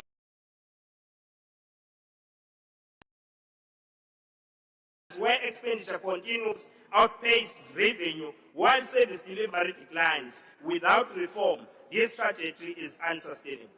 The proposed trading services reforms hold particular promise by strengthening management of core revenue generation services such as water provision and others. Together, these reforms signal a decisive commitment to building a capable, ethical and developmental-oriented local government, institutions that are not only administratively functional, but are the engines of growth, dignity and opportunity to all.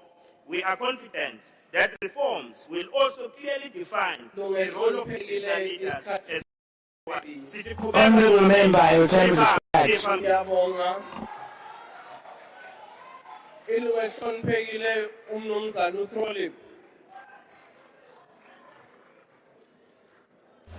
Honorable Member, President, Mr. Trolley, Chairperson, international trade you said that did you choose to align with autocratic, despotic regimes across the globe where might is the only fair, and in so doing you alienate our trade partners from the democratic free world? You are recklessly navigating the new world without a moral compass at our collective peril. Mr. President, you continue to pay lip service to stopping illegal immigration and illicit trade, which goes hand in hand. My colleague, Honourable Alan Beasley, bought cigarettes and alcohol within one block of this precinct at a fraction of the price of the regulated products. As long as politicians and political parties benefit from the situation, nothing will change. Despite the fact that these products, companies, compromises the health of South African citizens and destroy their access to employment, not to mention lost tax revenues. You said that corrupt criminals will face consequences, yet you yourself face no consequences for the illicit possession and foreign currency to the value of $580,000. What's more, you failed to report the theft of this contraband to the South African Police Services. The silence from your party and your GNU partners on this stinks of the worst kind of expediency. As for expediency, why are Deputy President, it's not my house, actually it is my house, Mashatile, Zweli Mkhize of Digital Vibes infamy, and Thembi Semelani of VBS notoriety not charged and prosecuted? Lifestyle audits, my foot.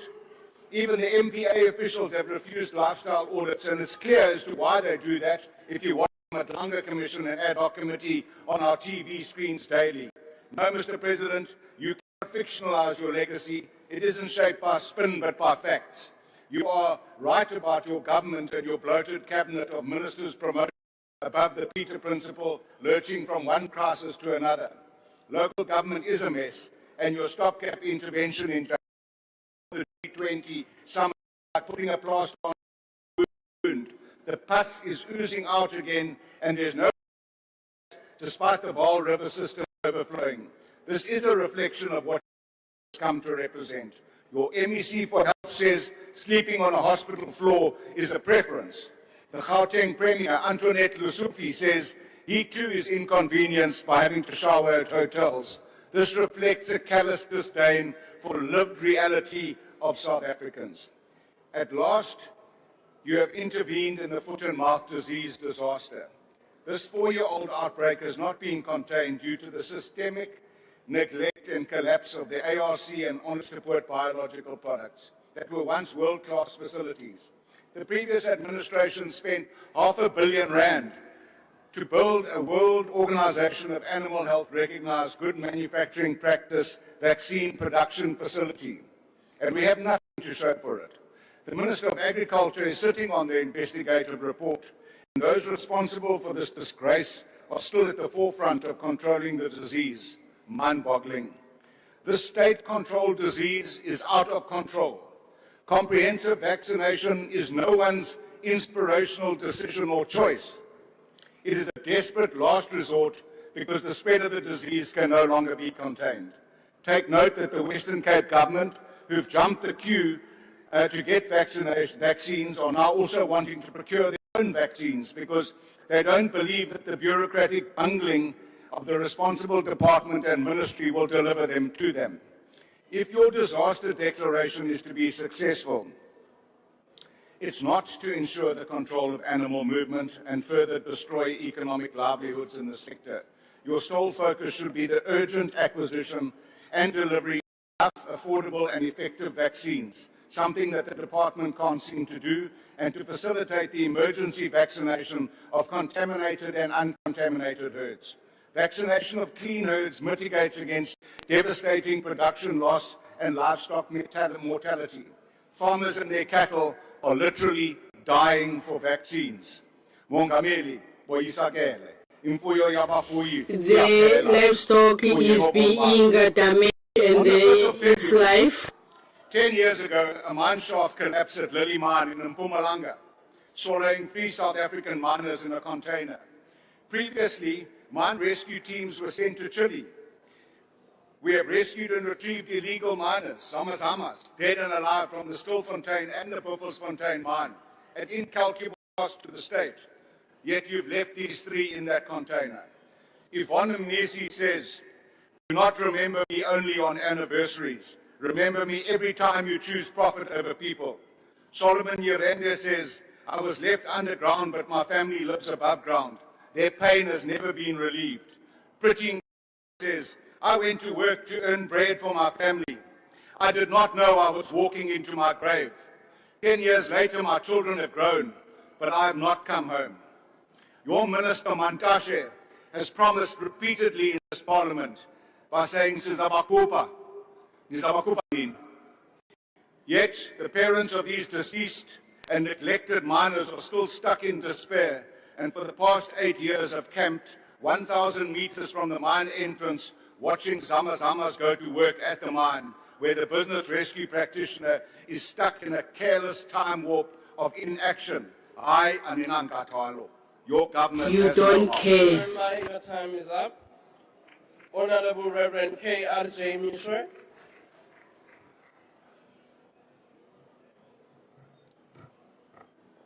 Madam Speaker, Mr. President, honorable members, yesterday's The Star newspaper had as its top story on the front page an article entitled, Public and Analysts Warn of Another Sona of Lies.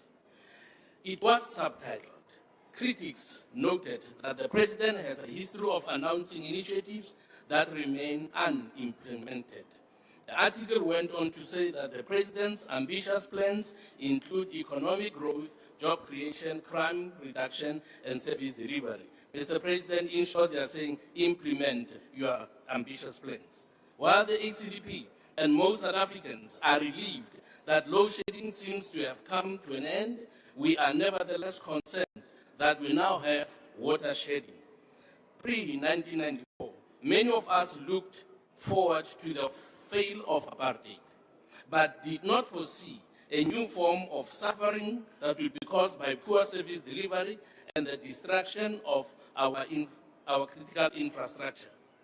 We thought that the ANC would be wise enough to retain and hire skilled engineers to maintain our water infrastructure that provided our major cities with clean water while expanding to other areas. We never imagined that people in cities such as Johannesburg, Sandton, Bedfordview, and Germiston would be drinking water that is dirty because of poorly maintained infrastructure. Speaker, in the 1980s, we had municipalities whose quality of tap water was rated above that of bottled water. Today, sadly, some of those municipalities no longer provide such quality of water. Among the Chapter 9 state institutions supporting constitutional democracy is the Commission for the Promotion and Protection of the Rights of Cultural, Religious, and Linguistic Communities. The primary objectives of this commission are A, to promote respect for the right of cultural, religious, and linguistic communities, and B, to promote and develop peace, friendship, humanity, tolerance, and national unity among different communities. Mr. President, I want to submit to you that the CRL Commission has failed to promote respect or promote and develop peace and tolerance among different communities. They have instead gone to great lengths to attempt to regulate religion, something the ACDP totally rejects. In one of the interviews given by the CRL chairperson, she said, this thing called Christianity must be regulated. Well, she still has to answer why she said this thing. This is definitely unacceptable, and we want her to retract that and to be reprimanded. She also was recorded in another instance saying that anyone who says that God spoke to them must be taken to a psychiatric ward. This, again, was very, very insulting, because some of us, the Lord spoke to us, that's why we're here, but we do not qualify to go to any psychiatric ward. This, Mr. President, is offensive, and we expect the President to do something about that. She must be reminded, as they are making attempts to get rid of the charismatics, that Jesus said he will build his church and the gate of hell shall not prevail against them. The ACDP calls for her divisive utterances that undermine and her fitness to serve as CRL Commission chairperson to be investigated. We also call for an investigation into the process followed. Thank you, Honorable Member. Your time is up. Thank you. Honorable the Minister of Home Affairs.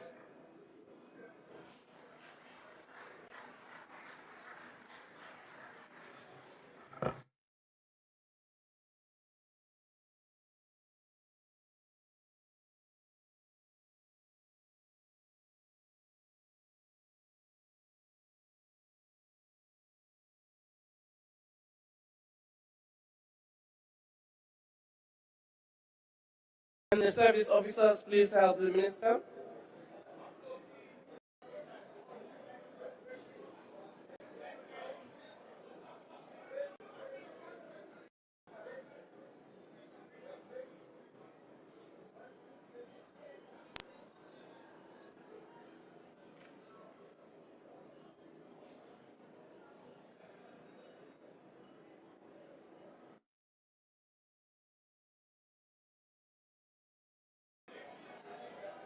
IT, can you please sort it out?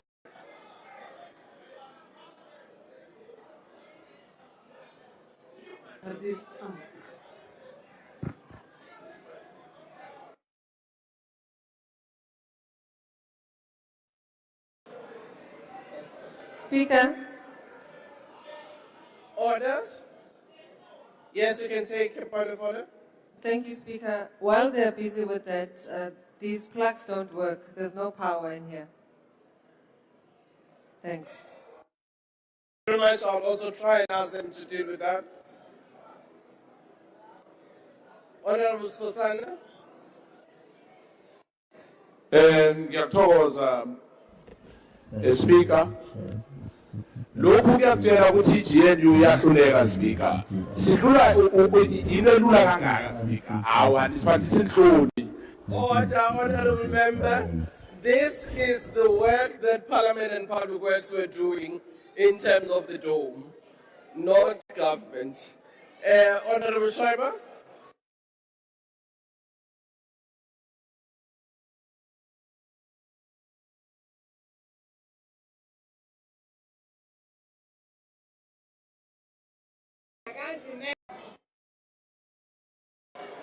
You can proceed.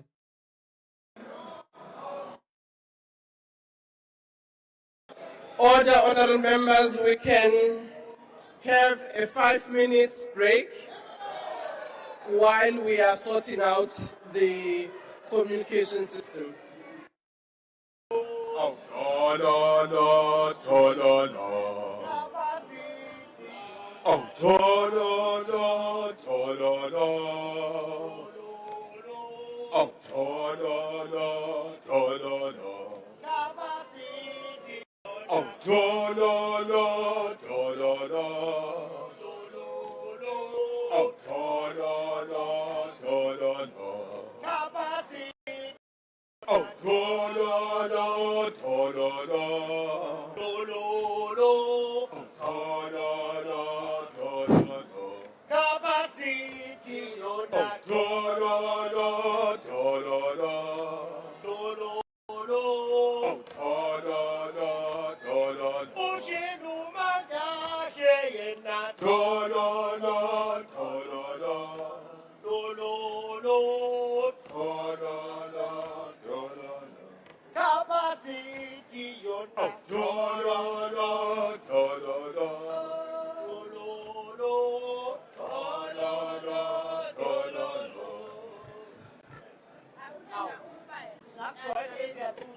I was.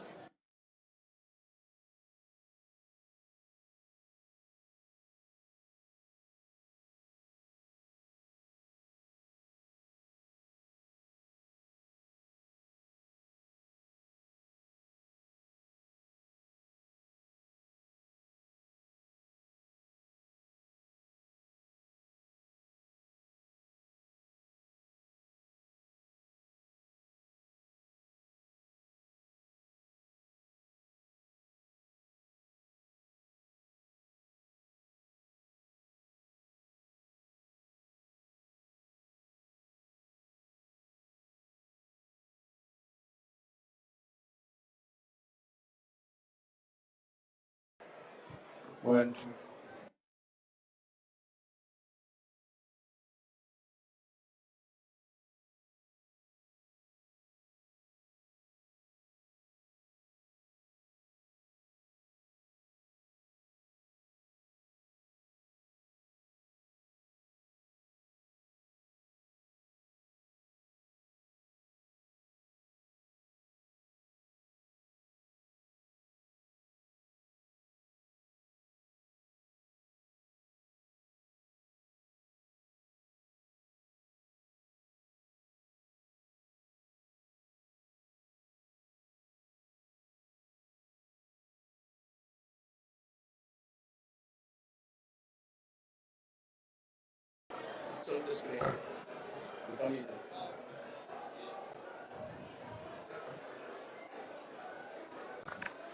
One, two.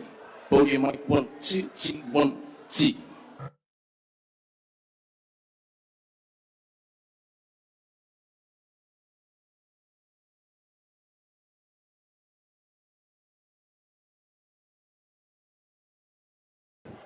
We good.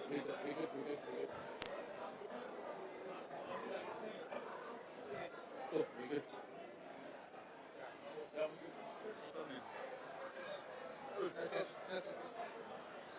1, 2, 1, 2.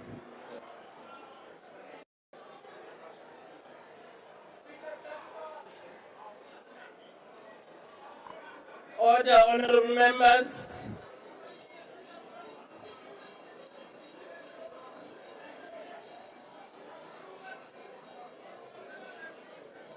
The break is now finished. We are back to resuming.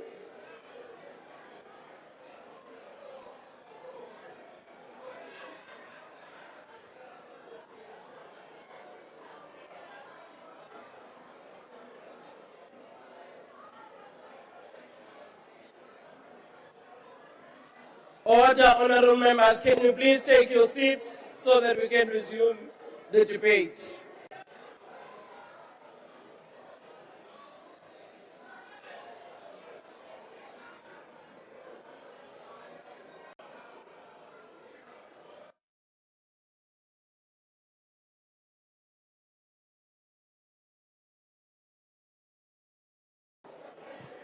Order, honorable members, can you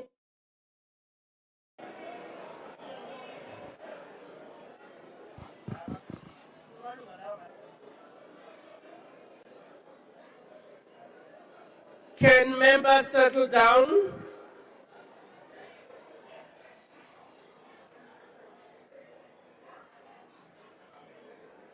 Honorable members, I will call you by your names.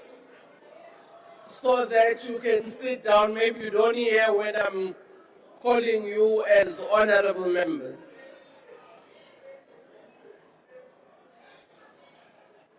Madala, you are also standing. Order, Honorable Minister of Home Affairs.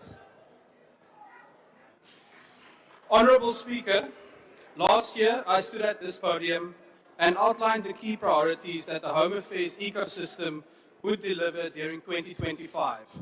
These were to build the first components of a digital identity system, conclude a new digital partnership model with the banking sector to expand access to smart ID and passport services, enable naturalized citizens and permanent residents to obtain smart IDs, and build an electronic travel authorization system that uses AI and machine learning to ensure efficient and secure processing of tourist visas.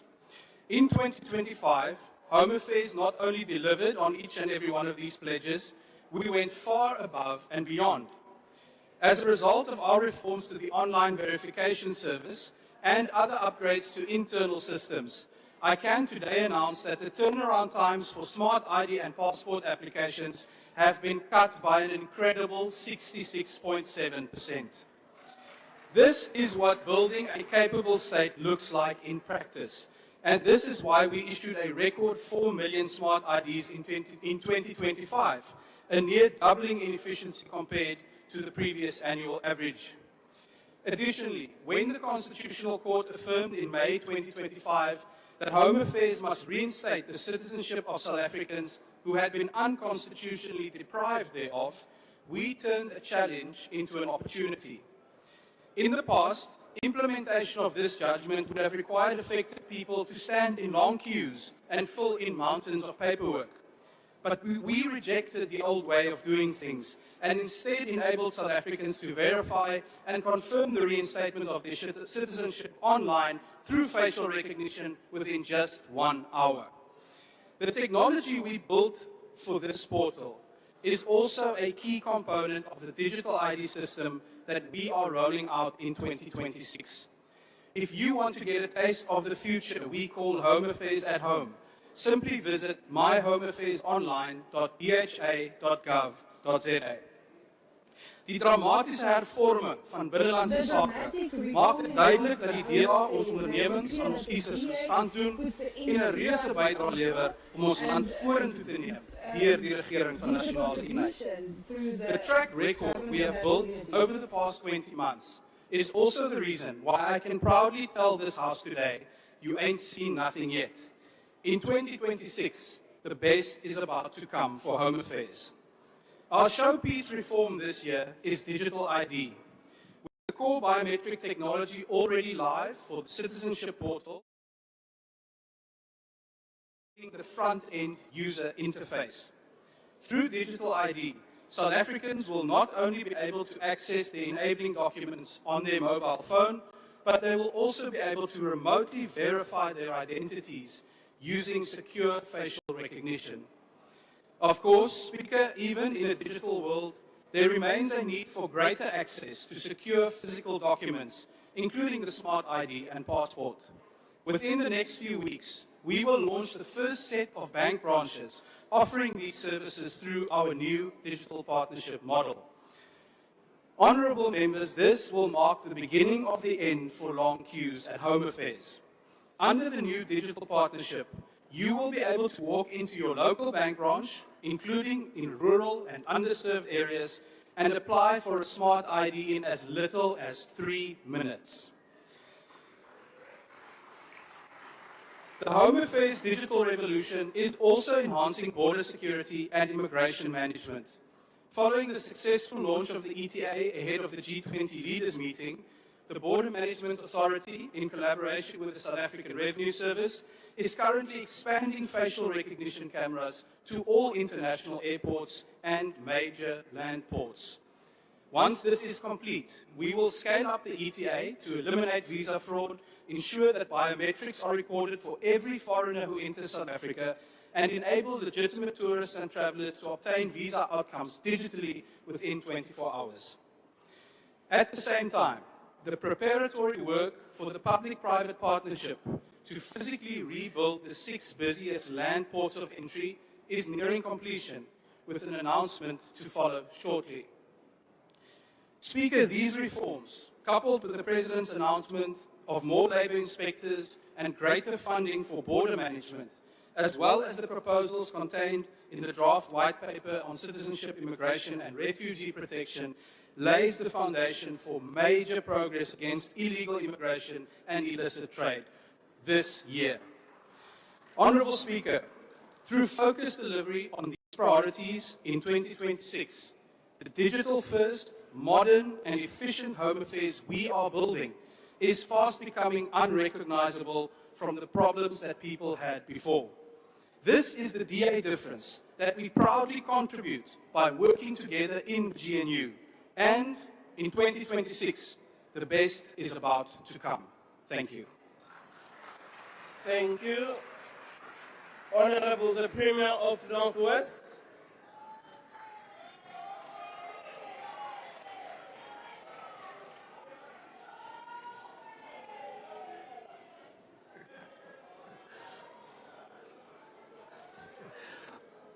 Honorable Speaker of the National Assembly, the Chairperson of the NCOP, Your Excellency President Cyril Ramaphosa, Your Excellency Deputy President Paul Mashatile, honorable members, and South Africans.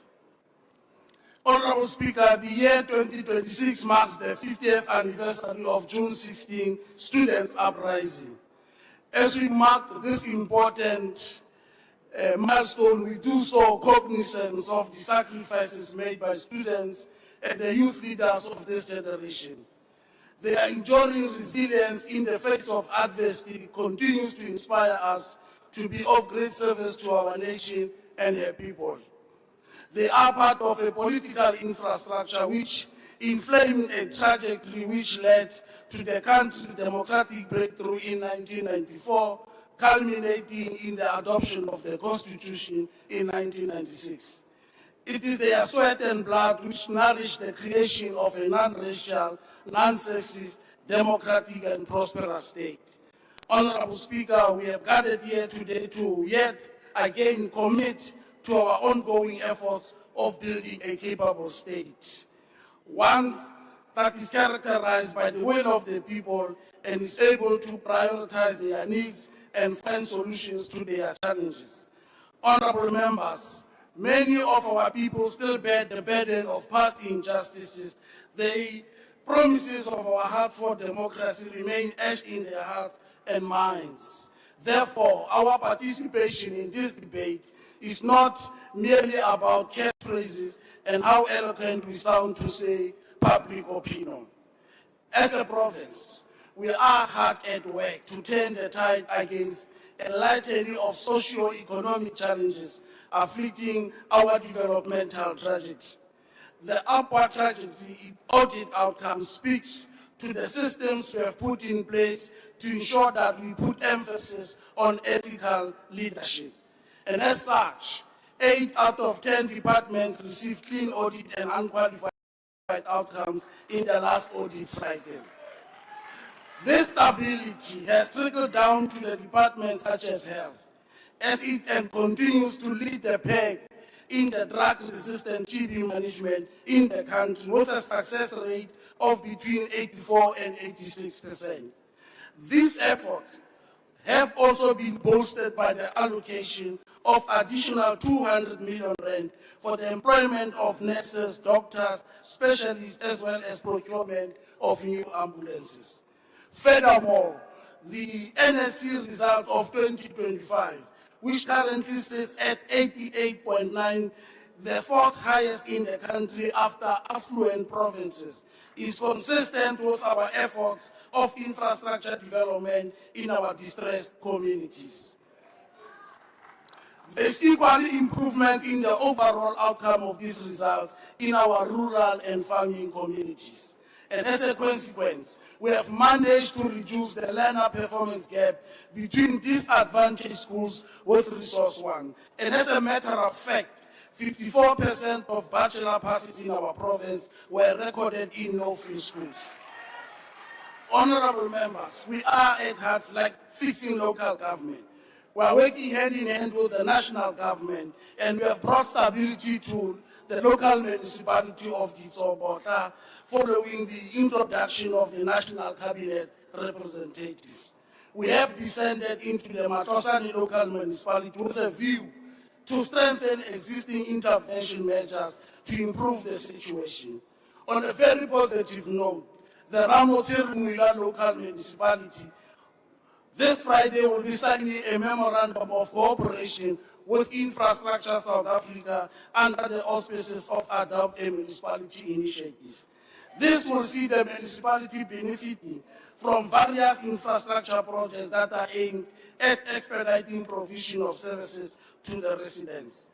This municipality has ticked all the right boxes in the form of improved audit outcomes as well as honoring payments to third parties.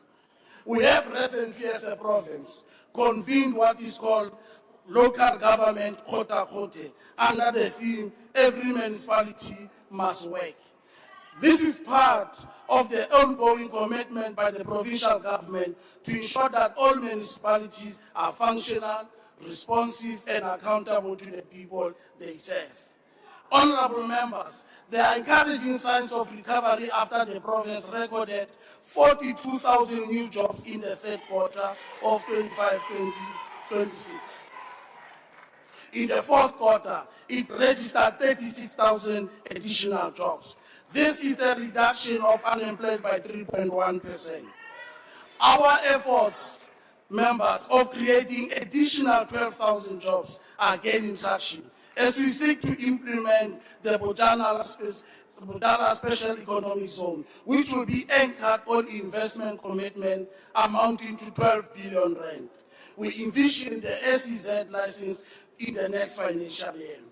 In giving impetus to this bold pronouncement, we will be signing a memorandum of understanding with the Department of Public Works and Infrastructure this Friday to resuscitate the Pilanesberg Airport.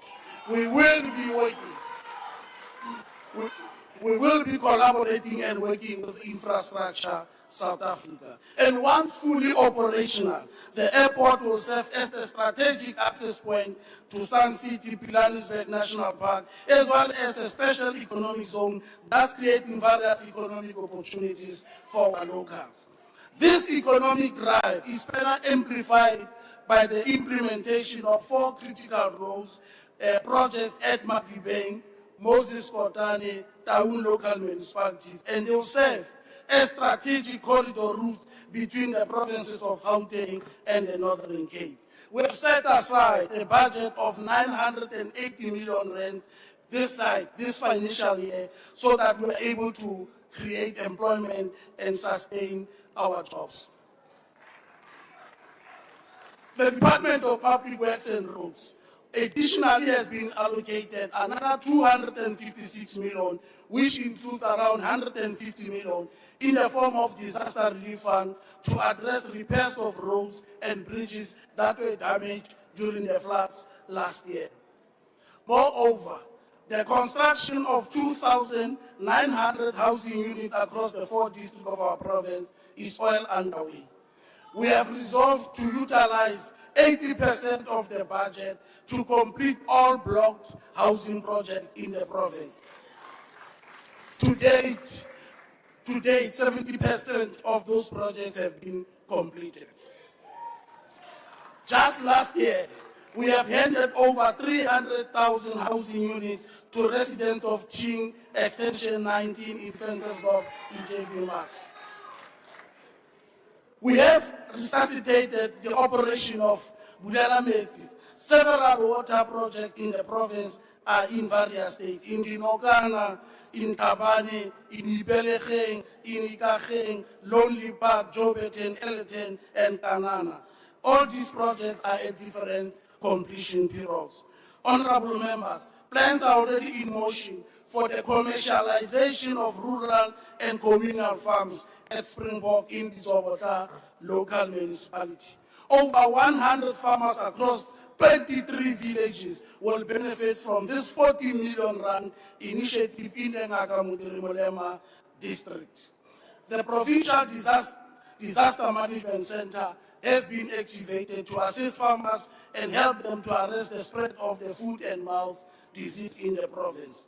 We have put measures in place for farmers to adhere to the dictates of the protocols for the movement of cattle as a means to avoid and curb this new infection.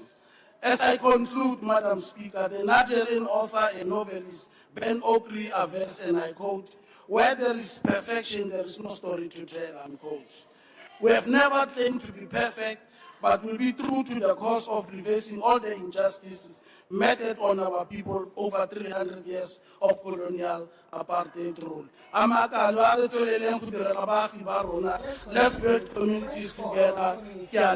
Thank you very much. Thank you, Honorable Member. Order. I'll now ask Honorable Acting Minister of Police to take the podium.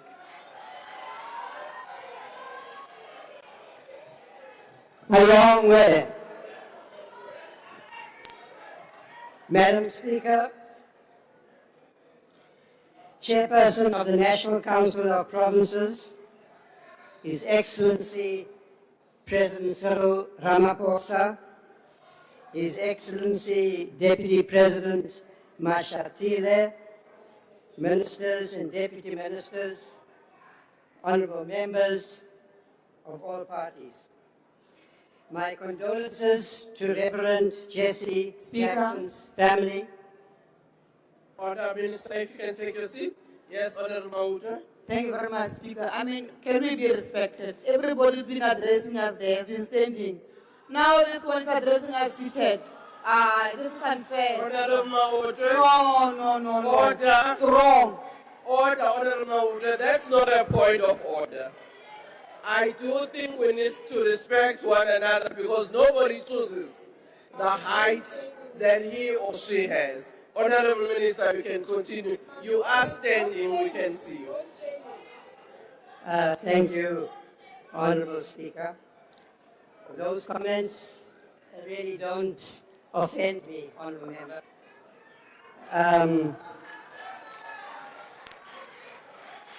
They're much more a reflection on you. My condolences to Reverend Jesse Jackson's family, principled friend of the people of South Africa and our struggle for freedom. I also wish the government and the people of China a happy new year. With respect to the fight against corruption, violent crime, and organized crime, including gang violence and illegal mining, the President's Sona address on the 12th of February was, in my opinion, the most significant in the last decade.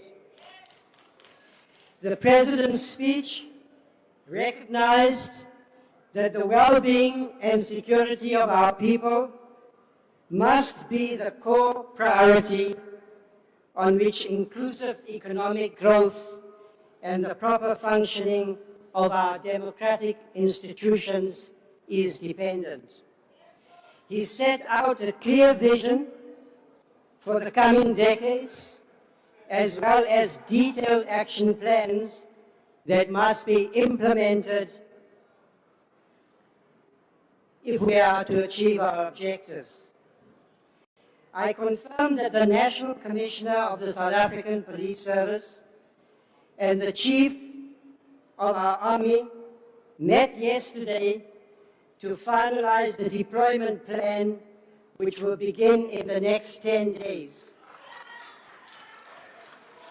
And by the direction of the President, I can confirm that the deployment will include the Eastern Cape. Mr. President, this decision is appreciated in communities across our country, from Umtata in the Eastern Cape to Felipe and Kalicha in the Western Cape to Gauteng Order, Honourable to Minister. Regenbach. Order, Honourable Minister, if you can take your seats. Honourable Brady, what's the point of order? Thank you, Honourable Speaker. Will the Minister be prepared to take the question? Minister, will you be prepared to take a I question? will continue with my speech. It's a maiden speech, Honourable Member. I don't Thank need you. to remind you of Proceed, the rules. Minister. I was saying, Honourable President, before the interruption, that this is a decision appreciated across communities that I've visited, including Reicha Park in Westbury. We have agreed that the method of deployment should learn from past experiences in our own country as well as elsewhere, respect the respective mandates of the South African Police Service and the SANDF, as well as the Constitution, having regard to the imperative obligation to restore calm and stop the killings. In addition, I have asked the National Commissioner to take further steps to strengthen the anti-gang units and to deploy specialized units of the South African Police Service, on which I'm expecting a report in the next 2 weeks. It's also going to be critical in this period to implement steps to strengthen the capabilities that are required for intelligence-driven approaches to dismantle the networks behind organized crime. Multidisciplinary task teams, including the National Prosecuting Authority, under the able leadership of its newly appointed advocate Mutibi, skilled and experienced detectives, the Special Investigations Unit and the South African Revenue Service will be targeting the leadership, finances, firearms, and logistics of these criminal cartels. I will be setting up a multi-stakeholder organized crime advisory council, which will be overseeing the implementation of this comprehensive and integrated strategy to combat organized crime. It will rely on open source information and analysis to support the monitoring and oversight responsibility of the ministry. We also have to implement an all-government approach to the fight against crime, including organized crime, as provided for in the Integrated Crime and Violence Prevention Strategy. This is a critical intervention because crime also has socio-economic roots. The social cluster departments of government, including provincial and local government, have a critical role to play to improve safety and security of our people across the country. The provincial governments of the Eastern Cape, Western Cape, Gauteng, and KwaZulu-Natal, most affected by gang violence and various forms of organized crime, including extortion and illegal mining, have an important role to play in ensuring that service delivery and the development needs of our most affected communities are attended to. We cannot fight gang violence and criminality by relying on law enforcement alone. Young people in these communities need opportunity and the prospect of a meaningful and dignified future. In this regard, I am in full agreement with the Cape Crisis Coalition that has emerged in response to the gang violence in the Western Cape, an organization with which I am in constant contact. The levels of gender-based violence, rape, and femicide in our country is unconscionable. Therefore, the classification of this as a government disaster by the President has provided us with the impetus to tackle this issue with renewed vigor. In my visits to communities in many parts of the country, particularly in the Eastern Cape, I have been shaken to the core by the kind of violence in our families, in the most intimate spaces between husbands and wives, adults and children. I have therefore asked the Deputy Minister of Police, Dr. Bushello, to lead a process supported by the Civilian Secretariat to make an assessment of the gaps in the current response of the South African Police Service and to propose remedies. Our approach will include expanding and strengthening the family violence and child protection units in the South African Police Service to improve docket quality, DNA evidence, and victim support at police stations. It will also require working with the Departments of Social Development, Health and Justice to ensure the provision of shelters, psychosocial support, and survivor-centered services. Fighting crime and improving safety also requires an all-of-society approach. At the inauguration of our democracy, there was a strong commitment to community policing.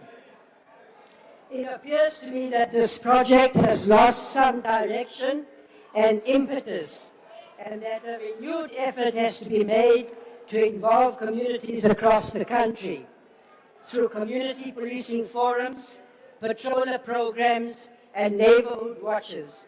We do not have to impose a one-size-fits-all approach. Let me say, however, that I'm particularly interested in the role that an expanded, incentivized patroller program can play in supporting communities in the fight against crime. One option for funding to be sourced by provincial governments from the Presidential Employment Stimulus or the EPWP program. I see this program also as having social benefits because it has the potential to provide additional income support to families in distress. Minister, your time is up. Thank you. Honorable Deputy Minister of Defense. Thank you, Honorable Speaker.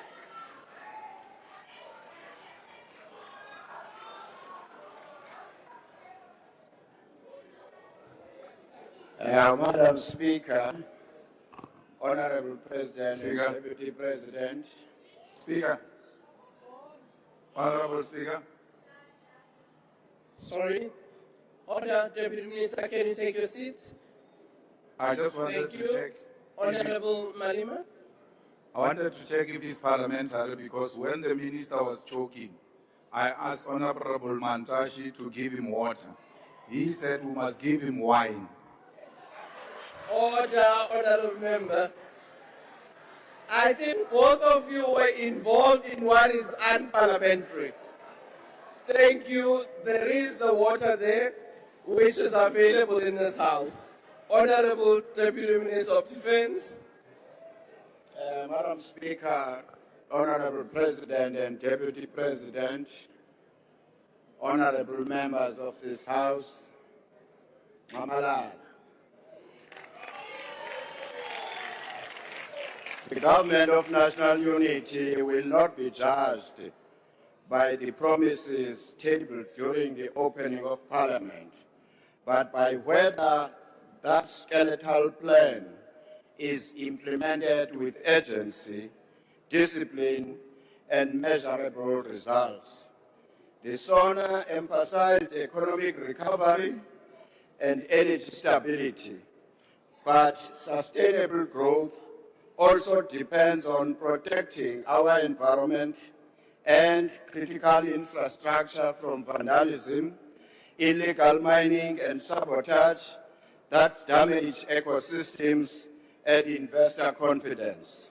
We are strengthening enforcement, deploying coordinated security, but sustainable growth also depends on protecting our environment and critical infrastructure from vandalism, illegal mining, and sabotage that damage ecosystem. I repeated that deliberately. We are strengthening and force deploying coordinated security and accelerating prosecutions because environmental protection, stability, and growth are inseparable.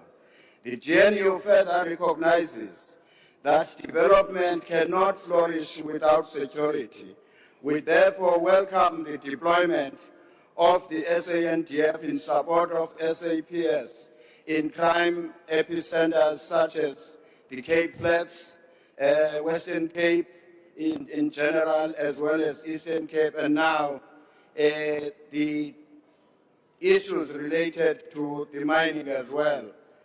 In line with the orders issued by the Commander-in-Chief, President Ramaphosa, I confirm that the Department of Defense is seized with operational requirements to support stabilization interventions in consultation with the security cluster. Let me assure you, Honorable Mandase, that these thieves, their time is over for these thieves. Law enforcement agencies. You must allow the law enforcement agencies to do their work. Those who are doing protection fee, they even close down clinics in high. Their time is over. We're going to deal with them decisively. The honeymoon is over. Corruption and maladministration have not merely touched the state, they have engulfed it, reaching even into our law enforcement agencies. The rod did not spare the Department of Defense either. That is why we acknowledge the President's decision to sign the proclamation authorizing the SIU to investigate these matters and more.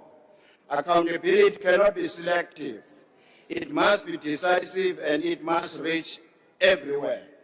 At a briefing to the Portfolio Committee and Joint Standing Committee on Defense, the SIU, the military police, and Hawks assured us that we have recovered over 1.6 billion linked to corruption and mismanagement within the Department of Defense. This is just a start of restoring Thank you, the image. Honorable Member. Your time is up. Okay.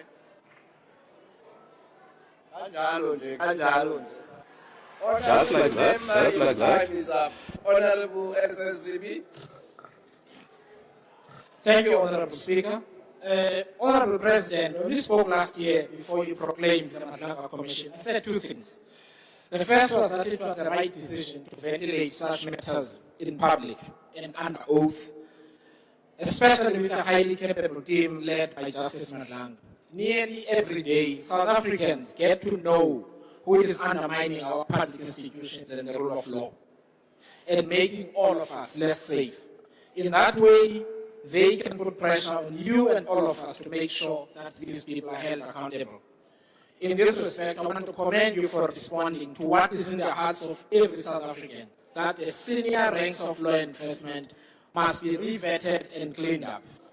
South Africans are not only angry, but afraid to report crime because they do not trust those who have taken an oath to protect them.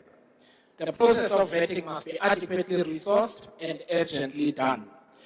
This leads me to the second thing I mentioned last year, which is that South Africans want you, Mr. President, to cane someone on the streets, proverbially that is. They want to see people in court and then in orange overalls as quickly as possible. They want to see wrongdoers fired. I urge you to be unrelenting in pushing the relevant ministers and the National Police Commissioner to complete this task as soon as possible and keep Parliament appraised. What we have heard being revealed at the Commission amounts to treason, and we must be harsh and unforgiving in dealing with it. These people have to learn that at the end of a treasonous journey lies great punishment. For the South African people have waited too long for a safe country to be undermined by greedy people who have no care for society. I also noted that you dealt with the issue of local government. Mr. President, I want to encourage you to use more blunt language. Local government is a very weak link in the economic recovery chain. The level of mismanagement, misallocation of funds, and corruption in municipalities undermines nearly everything that is being done at national level to drive economic recovery. Key underperforming municipalities must be placed under administration. Why? Because every business that employs people is in a municipality, and the failure to deliver basic services continues to strangle investment. Lord knows how many investors are thinking twice about investing either in the city of Johannesburg and other cities where there are water problems. Of course, this man-made crisis needed decisive action a long time ago. And given how little time we have to avert a bigger crisis, a more decisive intervention is needed. Lastly, effective deployment of the budget needs us to take hard political choices and decisions. Only about 4% of the health budget goes to capital expenditure and about 3% to education. This formula is unsustainable, yet resources are limited. That means we must pick our battles and prioritize.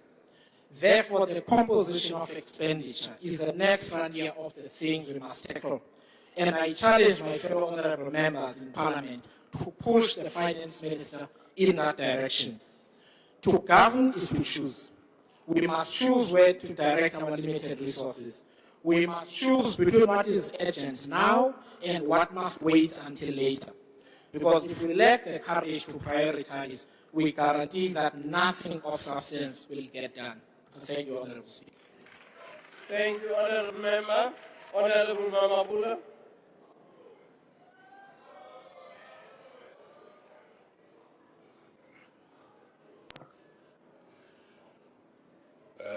Madam Speaker of the National Assembly, the Chairperson of the National Council of Provinces, His Excellency the President, the Deputy President, Ministers, Deputy Ministers, Premiers, traditional and courtesan leaders, honorable members, councillors, distinguished guests, fellow South Africans. On behalf of the Premier of Gauteng, Honorable Panyaza Lesufi, whose apology I'm pleased to convey, please receive our sincere greetings. We congratulate His Excellency the President on the State of the Nation address well delivered. We believe that the address was delivered so well that it reverberates and echoes in the hearts and minds of the people of our country. Well done, Mr. President. We appreciate the manner in which you correctly reminded us of our past and militant struggles waged by women and youth. We also appreciate that you invited and paid tribute to the contribution of Mama Sophie Dubrain, who is a resident of our province. Indeed, Mr. President, the clause in our country's constitution, united in our diversity, is a product of various struggles waged by different generations. Our task is to sustain national unity in diversity. Honorable members, Gauteng Province welcome the Sona. In particular, we appreciate the strategic thrust that resonates across the speech, that the three spheres of government working together, led by the President, the Premiers, the Mayors, with the people, and we believe that this profound principle constitutes a decisive turning point and certainly a new normal in how government, across the three spheres of government and organ of the state, should work in a coordinated, integrated, and cooperative manner.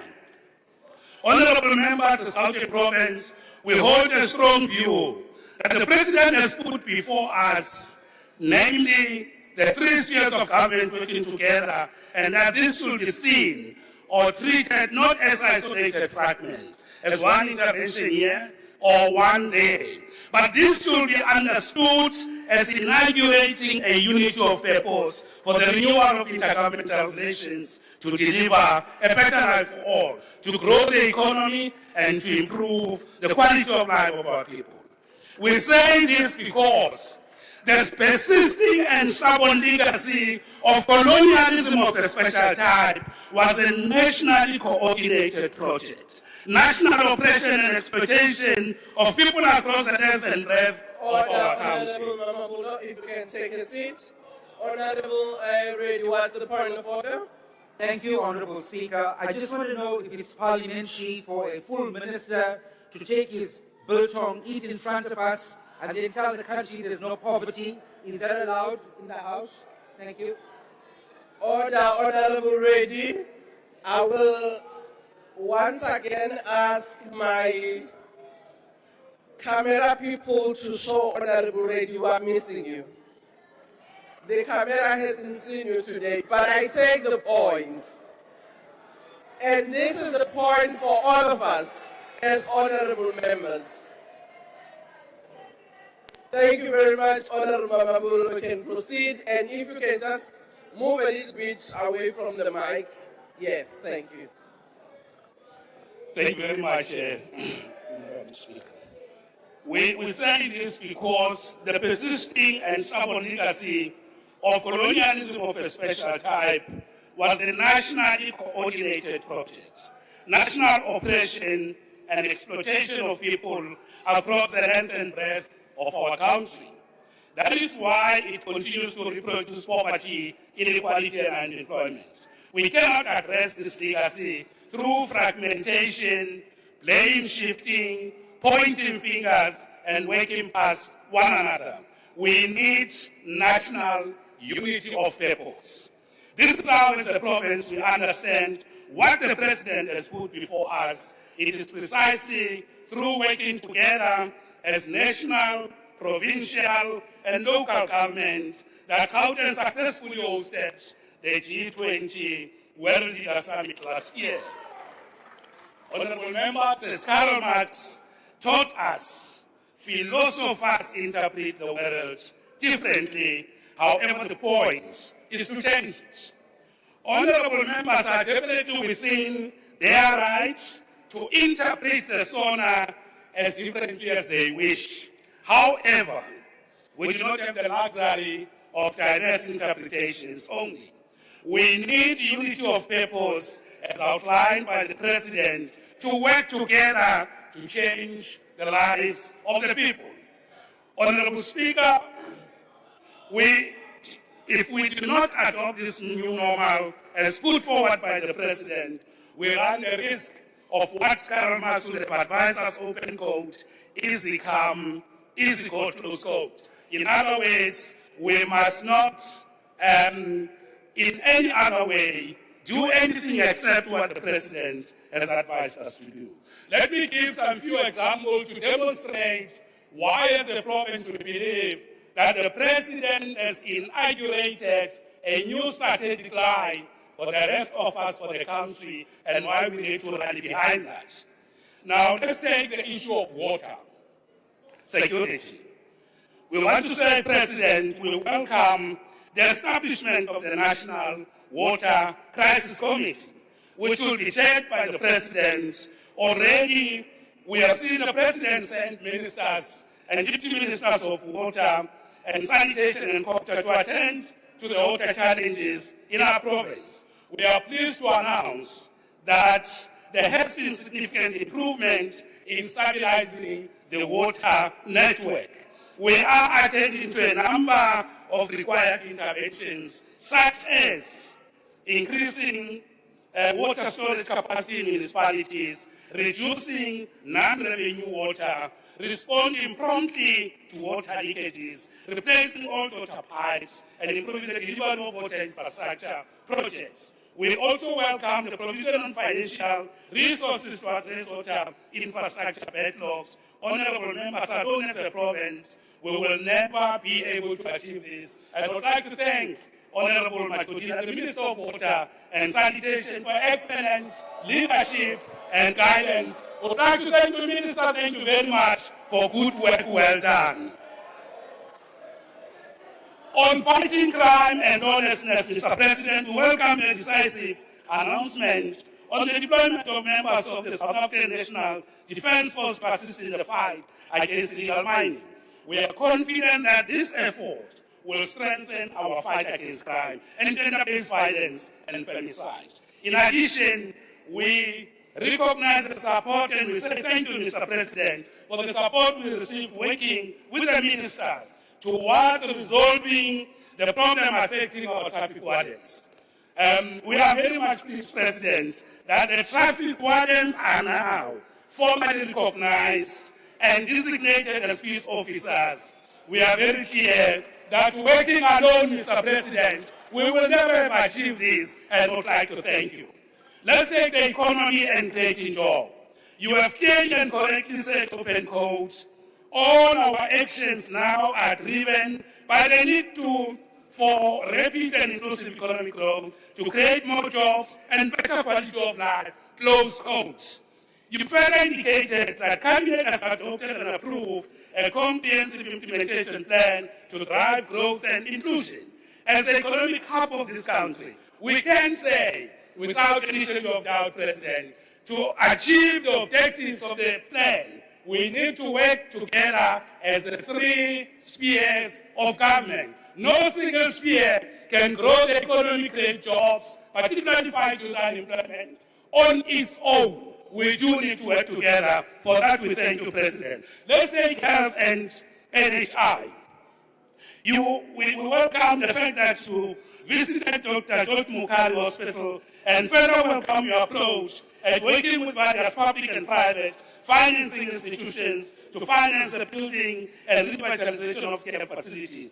This will certainly enhance our readiness for national health insurance. Even on this, we need to work together to realize the objectives of NHI. On energy, we welcome what you said, Mr. President. You correctly said open codes. We will work in each province to address transformer overloading, illegal connections, equipment failure, with the objective of eradicating load reduction by next year close codes. While the province has been doing some work in this area, but once more, President, to achieve these objectives, the three spheres of government should work together because our national operation was nationally coordinated. We need to work together to resolve it. On issues related to infrastructure, we applaud what you say, President, and you have said, open code. Infrastructure is much more than investment in brick and mortar, concrete and steel. It is an investment in jobs, productivity and growth, close quotes.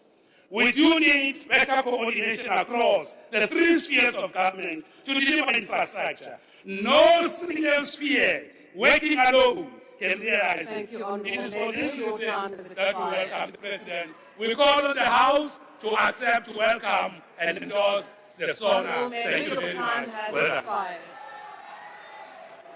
I now invite the Honourable Maimane.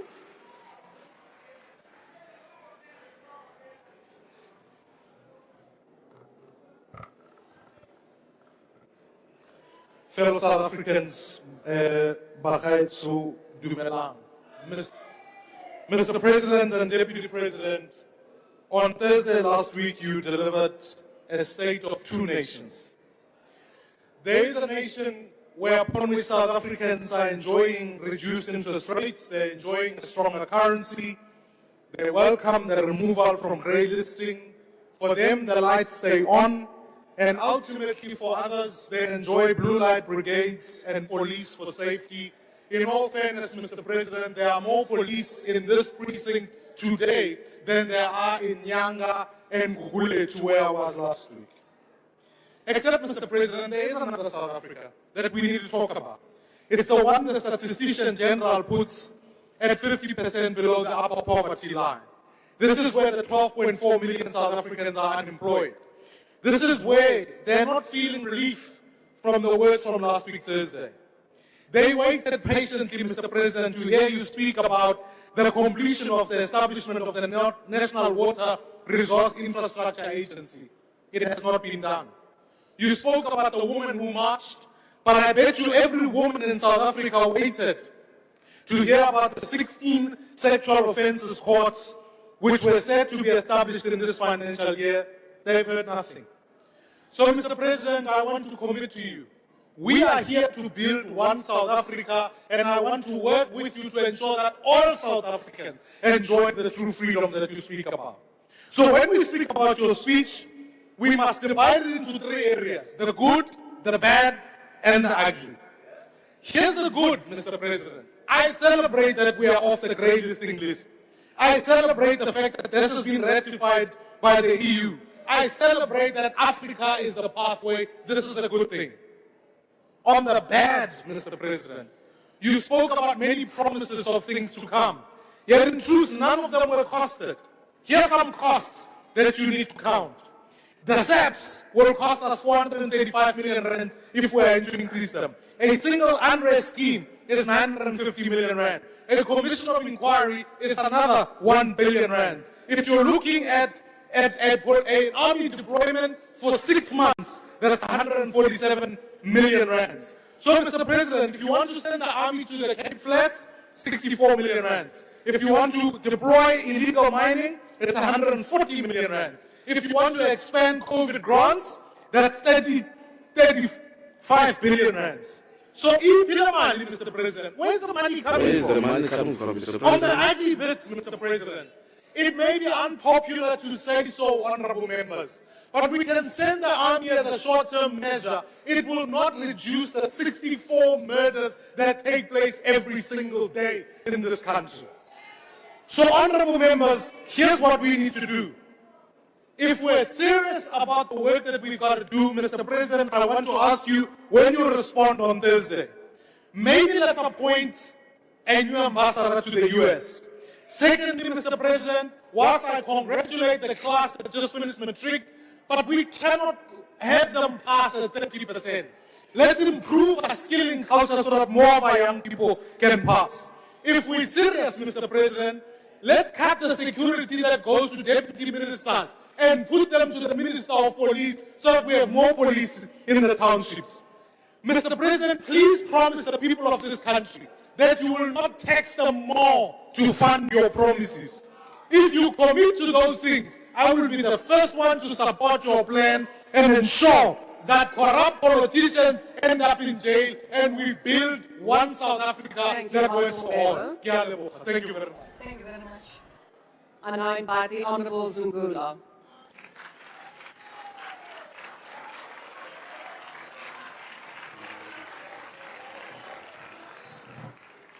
Progressives, Ndiyanibulisa. Christian Progressive The Caucus. people need a leader. They can confidently say, the President hears our cries and is on our side. They want a leader that sympathizes with them. A leader that would not gaslight or chastise them when they are expressing their views on what affects them. You believe in the private sector to address our problems. Hence, last week, you mentioned private-public partnerships more than 8 times. When citizens turn to their own activism because the state is clearly failing them, the answer is not to label them vigilantes, but to fix the problem that gave rise to it. We have had 8 years as president of this country. In that 8 years, the rich have become richer, poor, poorer. Even the economy you say is growing is not creating jobs at the rate required. Instead, companies are closing. When over 1 million young people apply for 5,000 SAPS vacancies, it is a crisis that should be declared a national disaster. The reality is over 40 million people in the country are living below 3,000 rands a month, yet the food basket price is 5,300. In your 8 years as president, black people have been displaced from the entry-level sectors of the economy and jobs. Black people have resorted to taking their own lives to escape their daily suffering. It is black children that are dying in pit toilets from eating snacks from spazas and have to walk over 20 kilometers just to get to school. Black people in Randfontein are refugees in their own country, fleeing illegal miners that are enabled by porous borders and weak immigration controls. Black students do not have accommodation in CPUT and NMMU, and the state unleashes the police and private security on them. Black businesses receive a tiny share of government spending, are made to pay bribes for their invoices to be paid, and to receive funding from the PIC. If they don't pay bribes, they are blacklisted. A black nation of Amatlobi is still not recognized, yet historically, they are one of the oldest nations in the country. Inkosi are sidelined in the land their forefathers fought for.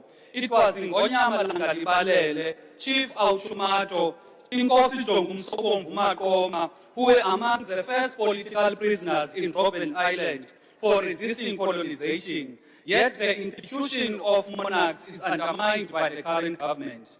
It is a travesty of justice for a party that was formed by Amakosi, treats Amakosi like second-class citizens.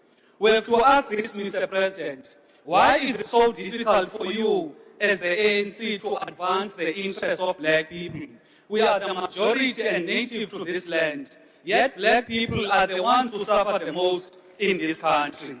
What hurts people the most is that it is a black government that has failed them, even with basic services such as water, electricity, and safety. So last week, Mr. President, when you are saying we are strong as a country, you are definitely not referring to black people, rather to your white private sector. As the ANC, you hate black people. Hence, you chose to govern with parties that are against BEE and affirmative action. Parties that openly practice apartheid in Cape Town and are pushing for Cape independence. Fellow South Africans, we must rescue the country from the failures of this GNU. Yokumenemene, namanyoronyoro, namawekuweku. In this coming election, we must vote them out. Mr. President, in Palapala, you are still going to account for Palapala. Thank you. The Honourable Premier of the Eastern Cape.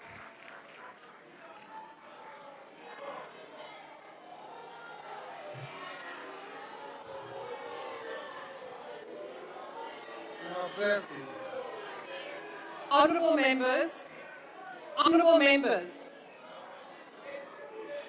honourable members, order. Members of the ANC and members on this side. Honourable members, bulls, to boo someone, it is unparliamentary, and I request you to refrain from doing that. Honourable Premier, please proceed. It's Premier of Malnutrition, Deputy Speaker, just a correction. Please Thank proceed. you very much, of Malnutrition. Deputy Speaker, greetings to the Honourable President, Deputy President, the Ministers, Deputy Ministers, Premiers, and Acting Premiers, Honourable Members. Please don't be obsessed about me.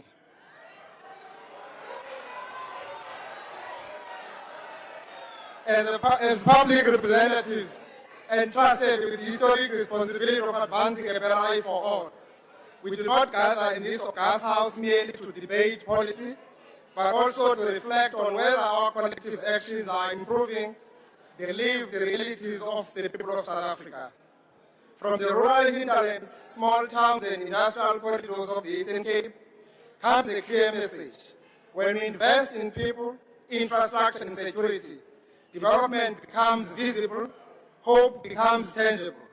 We are rolling out, Honourable President, the massive work in our province of building the state-of-the-art schools and healthcare centers in our rural areas. We are connecting our people to service centers by revitalizing their village towns through our multi-million investment on small town revitalization program. We are steadily restoring dignity of our people as enshrined in the Bill of Rights.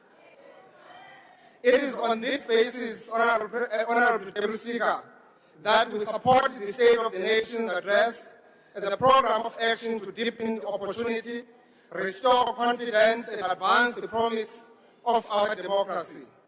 Honourable members, we welcome the President's announcement that the South African National Defence Force will be deployed in all areas where they are needed most. We want to see that, Mr. President, in our northern areas. We want to see that, Mr. President, Paya, Emaponomiseni, to see that happening there in Mampondomiseni. People are busy ravaging us. Even there in Bata, the people of Eastern Cape, Honourable President, want police visibility. We are doing a great job that is being done by NIU and RTT. There are those who are complaining, but I'm telling you, Honourable President, things are going well in Umtata because of your intervention. Iyakubonakalisa ke President, It is showing that a great job is being done in the Eastern Cape. That province is led by ANC. And we are not going to govern Eastern Cape. We are behaving like this on my left side.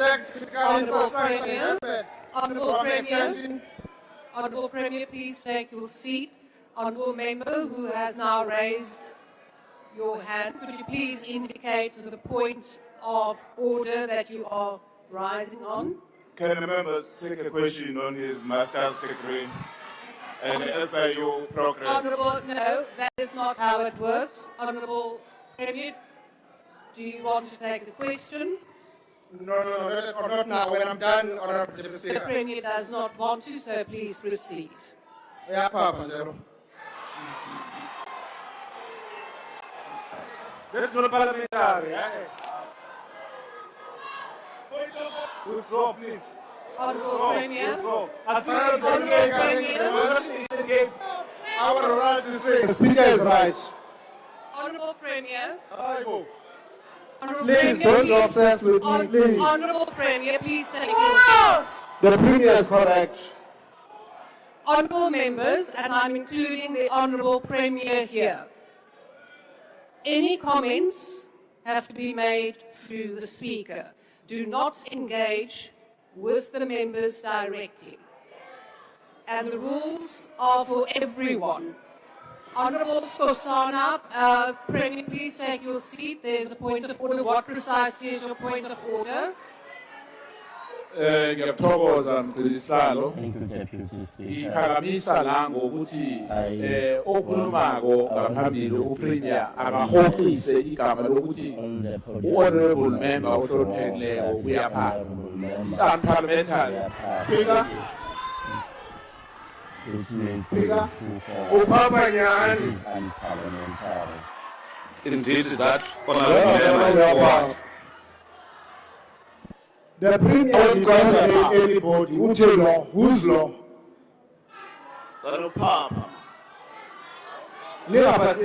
Honourable members, please switch off your microphones. I have not recognised any of you. There's no one on the floor now besides presiding officer. Honourable member, I am again cautioning everyone, including the Premier, please remain from making comments directed at the members. Honourable members, the Premier said that the Honourable Member is to forward.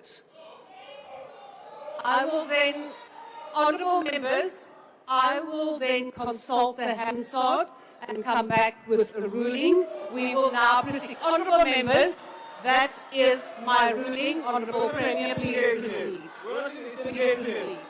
This is not the Eastern Cape.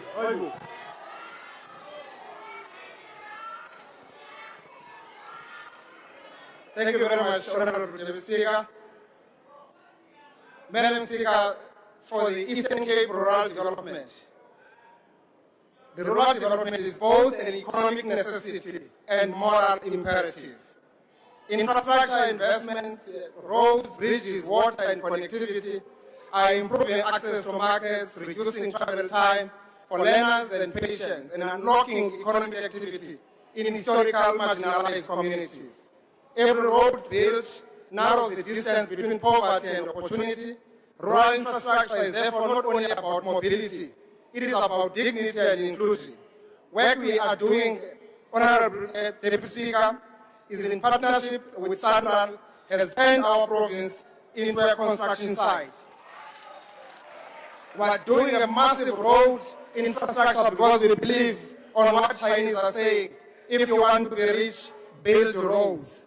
Further, the improvement on our logistics network, we are also working hard, Honourable Deputy Speaker, on ensuring that Bishop Airport is going to be a cargo international hub.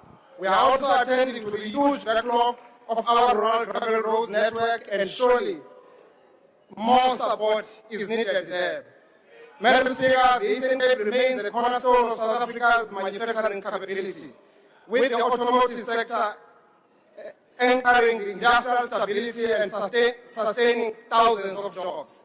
We must continue to support investment retention, supply chain resilience, and speedy conclusion of key reforms to ensure policy certainty and competitiveness, while confronting the challenge of increasing imports, finished goods. Localization, Honorable Speaker, remains essential if we are to deepen industrialization and expand employment.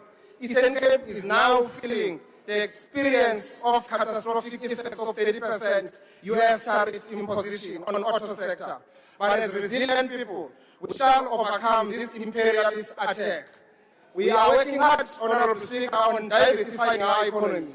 Over and above the renewable energy program, Green Shoots, we want an aggressive approach on oil and gas, particularly the shale gas exploration that is currently underway in Karoo. So we will be launching that program now in March. We are calling on an urgent implementation, Mr. President, of all the delayed catalytic projects that have been pronounced here in this House in the previous Sona, like Ukuvuselela project, which we think that is key to connect Eastern Cape to Gauteng, our economic hub.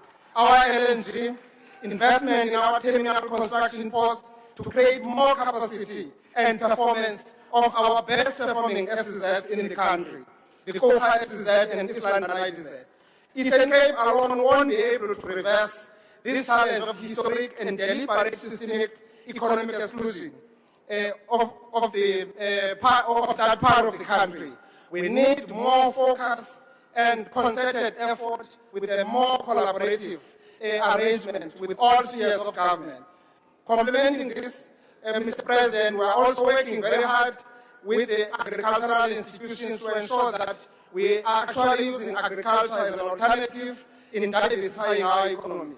Our Department of Agriculture is working hard on that. We are also rolling up our sleeves in ensuring that we are confronting the FMT challenge. The commercial farmers in the Eastern Cape, Honorable Speaker, have been demanding from me that government must relax the regulations around this. They would want to procure the vaccine because government has delayed so much, and our fear is that this thing now is rolling out, is actually spreading like wildfire. The progress that we are making in government, in stabilizing government in our province, Honorable Speaker, now in our province, all government departments in our province are unqualified. Many of them are clean audit government departments. That includes our education and health, who are now on unqualified after so many years. We are stabilizing our province, we are focused on our province, and we are making sure that we are turning the tide around the corner. Madam Speaker, national programs continue to make a measurable difference in our province, strengthening services and social cohesion. Welcome emphasis on strengthening frontline human capacity through social workers and agricultural extension officers. Employment of over 800 early childhood development teachers alongside the recruitment of doctors and other medical professionals. These investments ensure that the developmental state is felt where it matters most, in homes, clinics, and classrooms. Honorable members, our response to malnutrition continues through targeted programs supporting children and vulnerable households. We are not going to bury our heads in the sand when we are confronting this challenging problem. Our government is investing, putting more than 35 billion for child support grant and SRD for our elderly people. Our challenge is that we need to strengthen the law. Those who are making children and leave them in the Eastern Cape and go away with grants, they must know that they are breaking the law. And then the law must follow them wherever they are. We are also responding decisively to this challenge of FMT, as I said, Mr. President. We also wish to take this time to honor the late Bishop Bolan, whose life embodied compassion, humility, and service to humanity. Honorable members, it also saddens me to report to you the passing of the our late veteran, ANC veteran, who distinguished herself during times of our struggle for liberation, Umama Deborah Gomos, whose lifelong commitment to the struggle leaves an enduring legacy of courage and community upliftment. Honorable members, the Eastern Cape progress is inseparable from the national trajectory. When national policy succeeds, our municipalities experience tangible improvement in opportunity services and hope. Our task now is to deepen implementation, strengthen accountability, and accelerate delivery so that progress is measured in everyday lives. Nation building is a collective responsibility, not a responsibility of howlers. From rural heartland to the industrial centers, we are building infrastructure, strengthening industries, as I've indicated. Let us, therefore, leave this debate with a renewed resolve to act with agency to protect the vulnerable and unlock the full potential of our nation. Because the true measure of our work will not be the debates we hold in this house, but the dignity that we bring to our people. Thank you very much. Mr. Fake Diploma. Honourable members.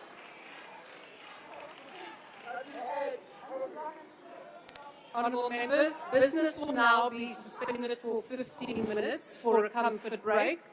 Bells will be rung to alert members to the resumption of business. Business is now suspended.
made it smooth.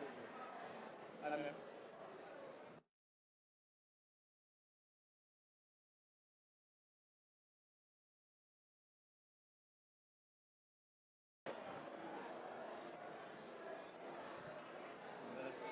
This one here.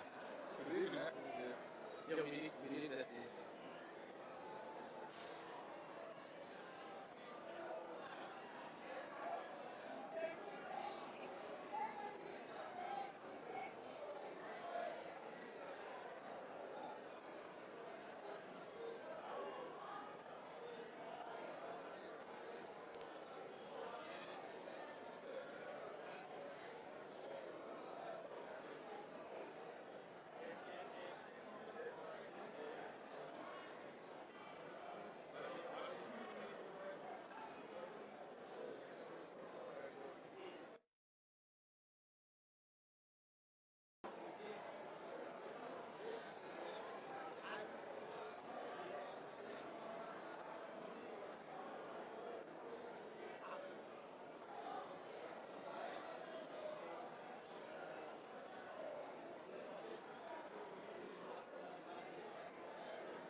Yeah. I saw it now, from here. Yes. And must have moved this part. See. So we need this to be the. What are we going to do? Cable ties. Looking for actually duct tape. This is so fun duct tape. Then I can put the tape in it.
We need something underneath.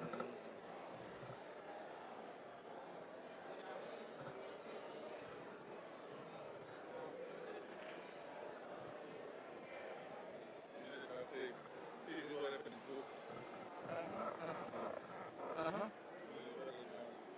We need something to put underneath. And then we put cable ties. That was the point.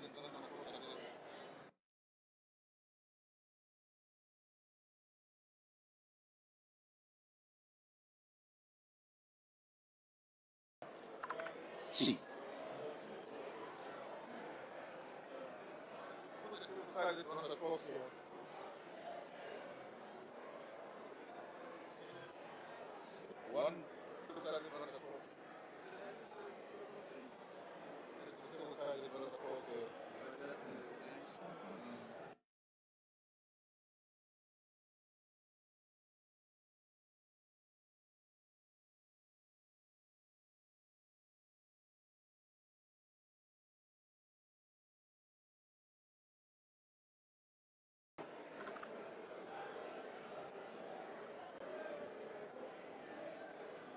disagree with it.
Deputy Speaker.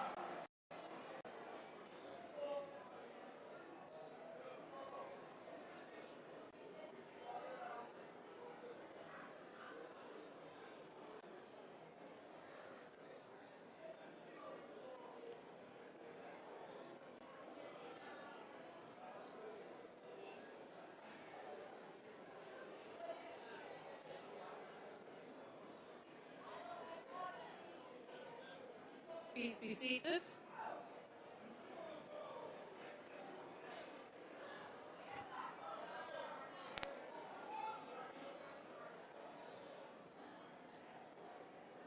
Honourable members, we shall now resume the debate on the President's State of the Nation address. And I invite the Honourable Stofile.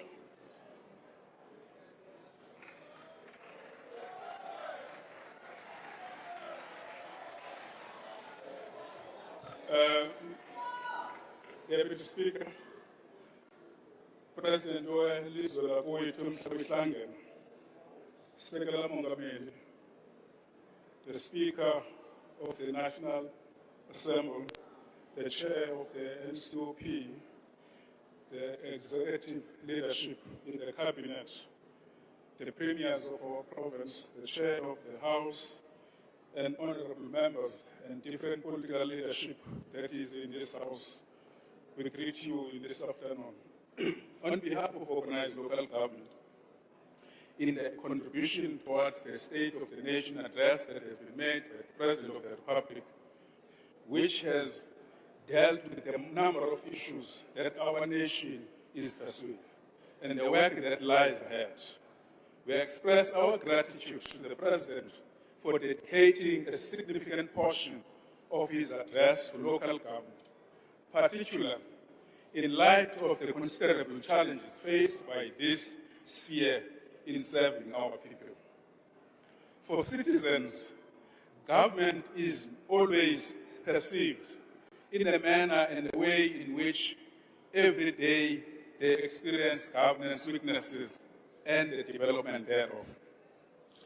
It is perceived in a tap that flows or runs dry, a light that remains or extinguished, refuse removal that is collected or left to decay, and road that enables safe movement or hinder livelihoods. Local government is where democracy becomes tangible and where dignity is either upheld and deferred. We share the President's concern that this is not merely a municipal program. When the services fail, citizens experience a failure of the state. This year, as we all remember and be reminded by the President, we are completing 30th anniversary of our Constitution and the establishment of developmental local government, which position municipalities at the core of transformation. And it is the same year that we are celebrating the establishment of SALCO and Malachi as the founder president and other leaders that have built this organization. That promise remains valid, but it must be renewed through practical reforms, capable institutions, and sustainable funding. At the center of this conversation is the fiscal reality. Municipalities bear critical responsibilities, yet frequently lack sufficient support, rendering cooperative governance an unfunded obligation. Municipalities are expected to generate approximately 9% of their revenue internally, despite sluggish economic conditions and limited affordability in many communities. Local government is accountable for approximately 46% of the 100% constitutional assigned to different spheres of government. Yet municipalities receive only 9.5% of the total government budget. This discrepancy is unsustainable and directly undermines reliable service delivery. And this, President, is betrayed by the SALGA research that we have conducted when we are putting this matter on the table. SALGA research highlights a cumulative funding gap of about 1.5 to 1.8 trillion rand, a current annual shortfall of approximately 150 billion. Municipalities are owed, and they are owing in that process. Because, President, one thing that we have not done properly in our engagement is that we, together in South Africa, when we are struggling for the country to be free, we encourage the citizens not to pay. And we have never engaged the citizen back that it is about time to pay, because if you don't pay a municipal service, you are collapsing the government. If the state expects municipality to deliver, then the state, business, and society must also honor their payment obligations. And the rules must be applied consistently. Hence, integrated enforcement is essential, where, for instance, President, which we are suggesting, that, for instance, it can't be proper in a country united such as South Africa. Banks were told that they are collecting 100%. SARS is collecting 100%, and municipal space is not collecting, but we are operating in South Africa. It means there is something that we need to do differently. That includes that when a vehicle hits in a municipal pole, a poor mayor must go and steal money in the budget somewhere, and that money cannot be recovered anywhere to fix the pole that is not even budgeted. This is the issue that probably we need to look at. As SALGA, we express our appreciation, President, for endorsing the review of the white paper, and we have been asking this for a very, very long time. Looking into your previous State of the Nation address and looking into the recent one, you gave an update, and we are really appreciative of that fact. This process is crucial, as it must address a key constraint facing municipalities at large. The current funding model of Formula, President, it is a matter that it needs to be relooked. The existing funding model is misaligned with the responsibilities of local government, limiting municipality capacity to deliver reliable services and undermining cooperative governance in practice. And the critical question here, President, is as we look into the freedom that we've achieved over the last 8 years, the question that we must answer or ponder around, how much does it cost to address or redress the imbalances of the past, of the spatial planning that we have uncovered?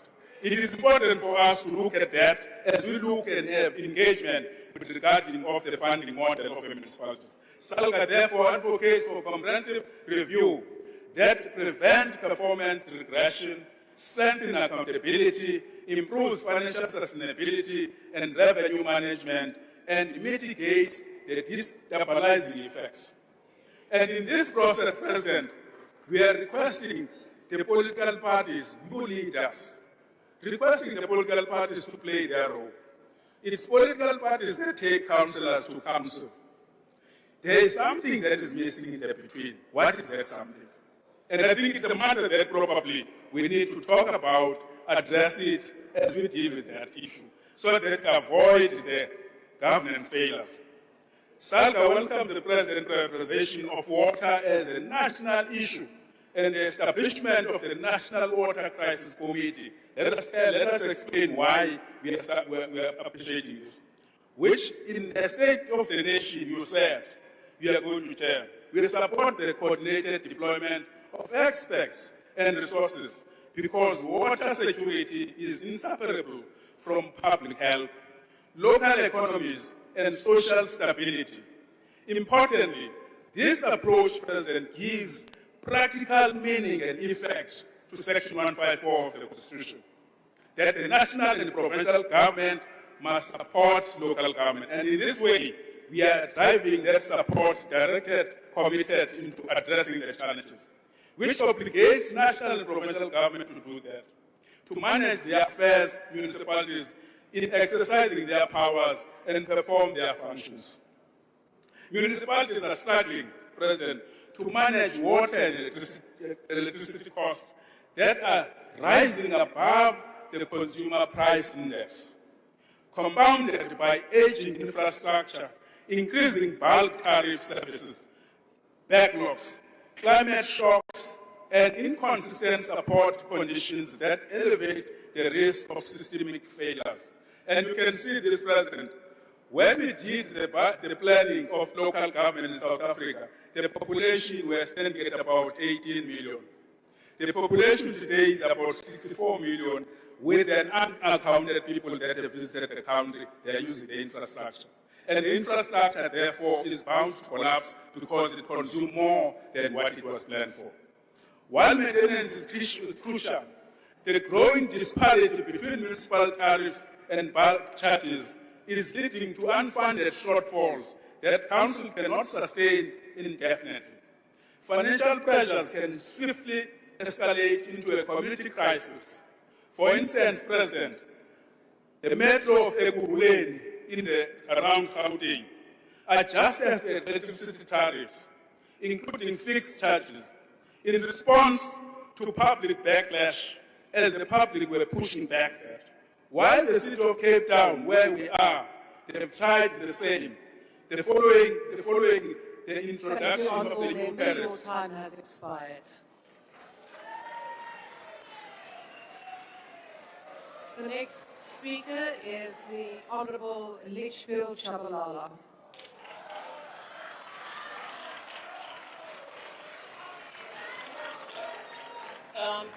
Thank you, Deputy Speaker. I recognize His Excellency Malala and the MKP leadership emuva. Mr. Ramaphosa, there is a fundamental difference between diagnostic analysis and symptomatic analysis.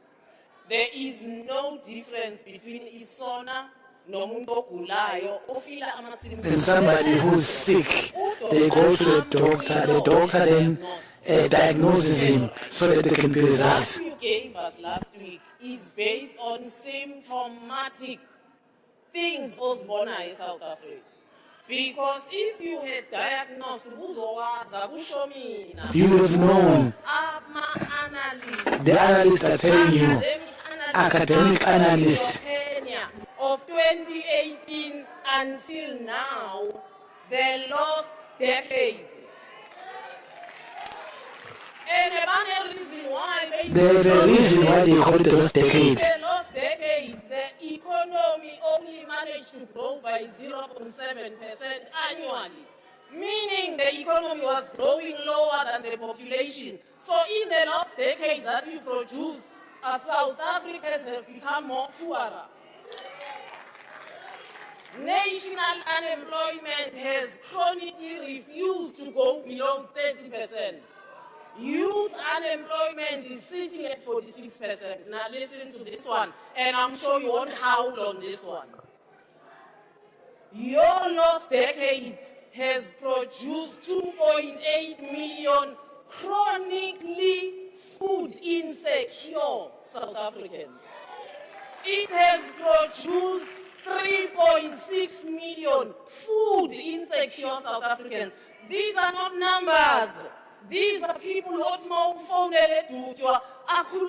way they don't call them a tutor. If you speak to them, they say, here we last ate on Wednesday. You find it on Friday day. There's nobody there. There's no leadership. There's no leadership. There's no leadership. The people who are leading, they can say I go and shower in a hotel when I don't have water. What is this?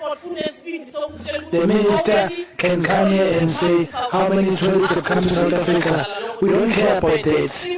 We want to know if you and your children partners, how many Africans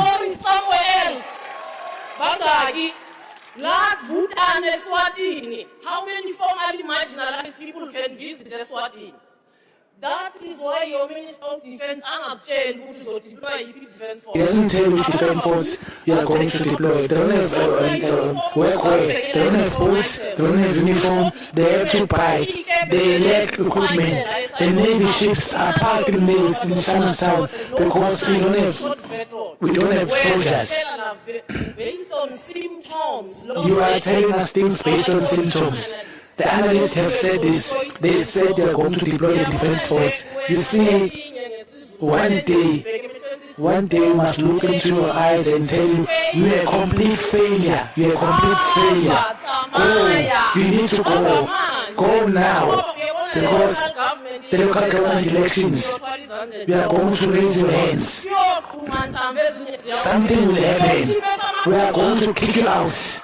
We are going to vote you out. We are going to kick you out. This 126 million and this 4.6 unemployed does not even want to see you. We are going to bring them together to us. You see, if you want to see how the lack of leadership under Sona is described as the worst performing economy. There is deindustrialization in key sectors of manufacturing. But then again, if you diagnosed, you would have known that the neoliberalism that we are following will lead to forced deindustrialization. Take over Mkondo. Take over Mkondo. There's nobody there. Take over Mkondo because there's confusion here. Take over Mkondo because... Take over Mkondo. The platform is yours.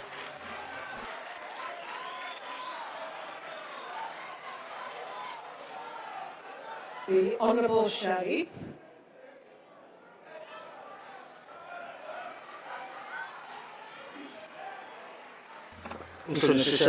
Thank you, Deputy Speaker.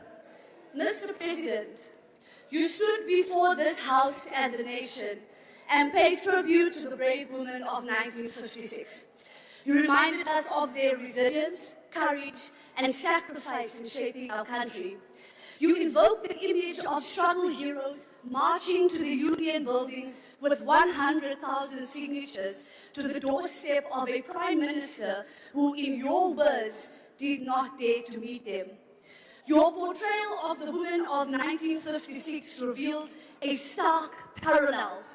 The courage that drove their protest still mirrors the battles women fight today. 70 years later, the struggle has changed, but not its urgency. It is an injustice that decades later, women again stand at your doorstep demanding action. In 2018, the total shutdown movement led us to the Union buildings, demanding an end to gender-based violence and femicide. In 2019, we filled the streets outside Parliament. In 2021, I submitted a petition on behalf of Post Office to Parliament, calling for the creation of a National Council on GBVF. In 2023, I stood before you at the City Hall and warned that declaring GBVF a pandemic without ring-fenced budgets, proper implementation, and support for frontline workers is misleading. Yet, here we are again. In April 2025, Women for Change led us to gather at the Union buildings carrying a casket filled with 1 million signatures, drawing strength from the women of 1956. But again, you did not dare to meet us. On 21 November 2025, only after mounting pressure and on the eve of the G20, you classified GBVF a national disaster. Yet at Sona, only 6 sentences out of around 1 hour and 43 minutes address a crisis that devastates lives daily. You missed the opportunity to outline government's response to the classification of GBVF as a national disaster. While policy progress matters, South African women do not experience GBVF as a policy issue alone. It is a constant threat to their survival. Honourable members, Tutuzela care centres are intended as one-stop facilities to support survivors and strengthen prosecutions. Yet many face funding gaps, staffing shortages, weak coordination, and limited accountability. DNA evidence remains backlogged, with approximately 140,000 samples outstanding in 2025. When evidence sits unprocessed, justice is delayed. Eliminating the backlog through expanded forensic capacity and effective public-private partnership is essential. But justice responses alone is not enough. Ending GBVF requires action across government and society, prioritizing prevention, early intervention, and survivor support. The Department of Social Development is central to this effort through shelters, psychosocial services, and prevention programs. Yet capacity shortages, budget pressures, and systematic failures limit its reach. Social workers carry excessive caseloads, and shelter access remains uneven. We must audit shelters, police stations, and survivor services, publish the findings, and ensure that protection systems work where they are needed the most. Mr. President, at your reply on Thursday, women of this country expect clear plans to address the DNA backlog, resourcing of TCCs, lack of social workers, lack of training of frontline workers on mandatory reporting of child sexual abuse, lack of transparent GBV crime data, and resourcing of the NSP and National GBVF Council. No more excuses. Mr. President, you cannot honor the women in history while failing them in the present. Like those brave women 70 years ago, we stand before you again and say, we shall not rest until we have won for our children their fundamental rights of freedom, justice, and security. A nation that cannot protect its women cannot claim to be free. A nation that does not prosecute perpetrators cannot claim to be just. And a nation where 15 women are killed and 117 women report rape every day cannot claim to be secure. I thank you.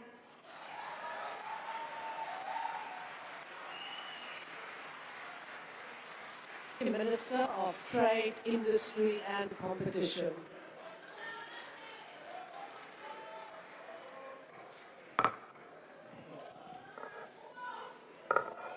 Thank you very much, Honorable Deputy Speaker, Madam Speaker, Chairperson of the NCOP, Honorable President and the Deputy President, Honorable Members. We participate in this debate on the President's 2026 State of the Nation address at a moment when our primary task is clear. It is to accelerate growth, to build our country's productive capacity and create jobs at scale.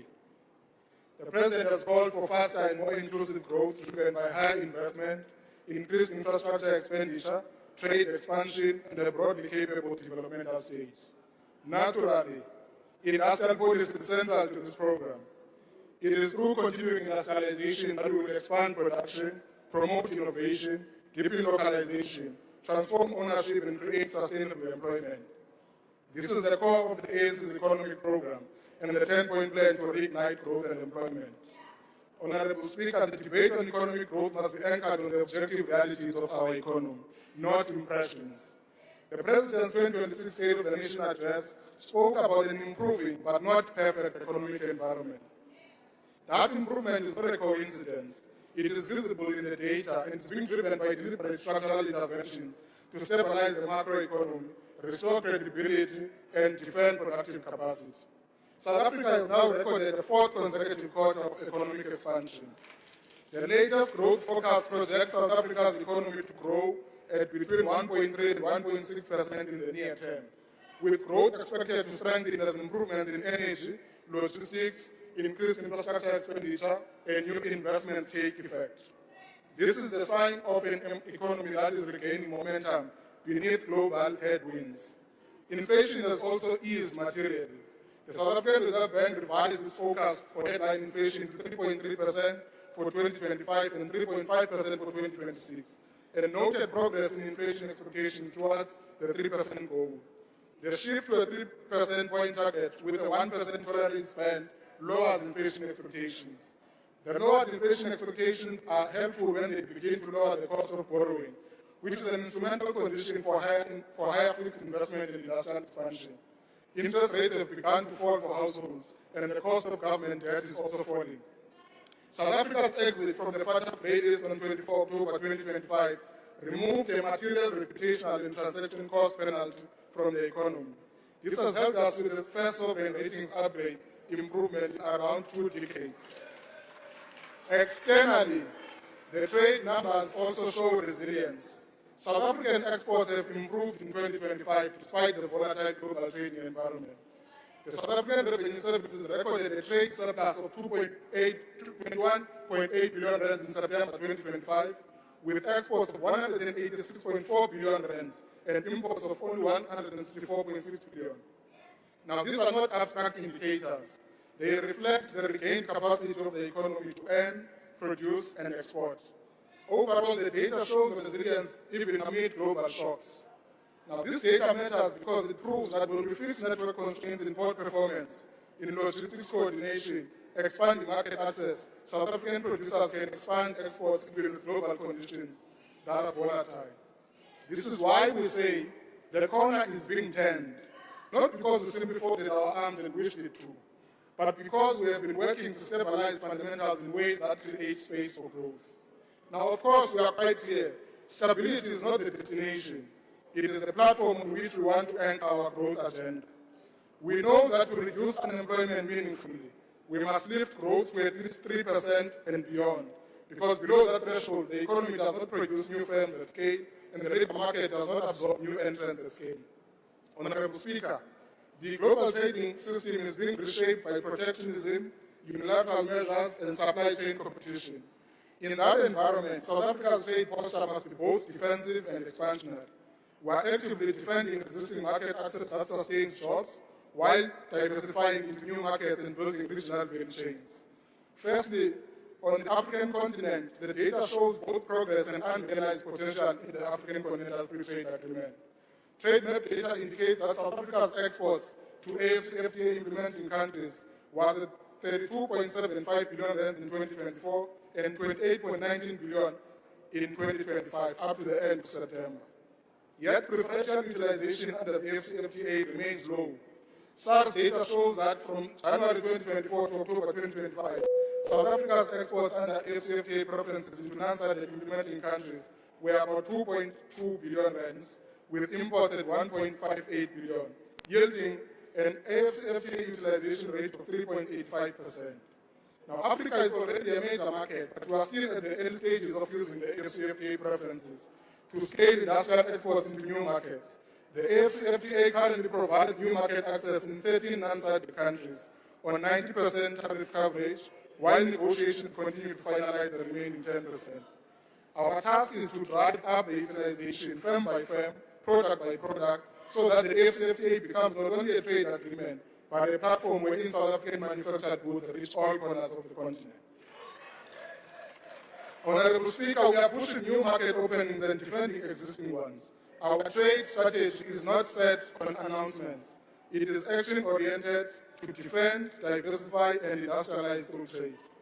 Just a week ago, Minister Tau returned from China. We have an early harvest with China that is envisaged in the recently signed framework agreement of expanding duty-free access and building new export corridors for South African products into a growing market of 1.5 billion people, whilst attracting Chinese industrial technology firms into South Africa. The Southern African Customs Union negotiations with India are progressing towards a preferential trade agreement that will open access into a market of more than 1.4 billion people and attract Indian manufacturers into South Africa. Trade engagements with Gulf economies are unlocking new investment and market opportunities in agro-processing, green hydrogen, and advanced manufacturing. The renewal of AGOA, even for a limited period, provides important relief for exporters and is a positive signal for continued strategic engagement with the United States.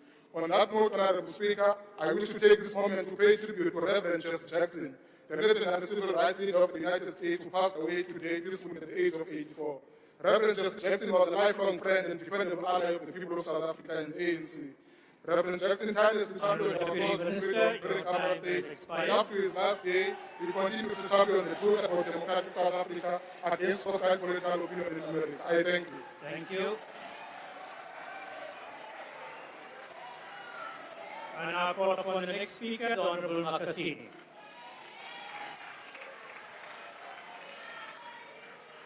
Thank you, Deputy Chairperson of the NCOP. Greetings to the President, the Commander-in-Chief of the Economic Freedom Fighters, Comrade Julius Malema, officers, fighters, and the ground forces of the dejected masses of our country. It's nice to be in the construction site of the GNU called Dome. Steady and They are sitting in the tent. That's what the South Africans need to know. The tent you never see. Honorable Chairperson of the NSOP. People of Mthatha in KSD, President, when they were listening to your speech last week, they lost hope because ever since they have been in floods, they are affected by floods. They were put in a press hall. Today they are still there in the hall. There is no change. You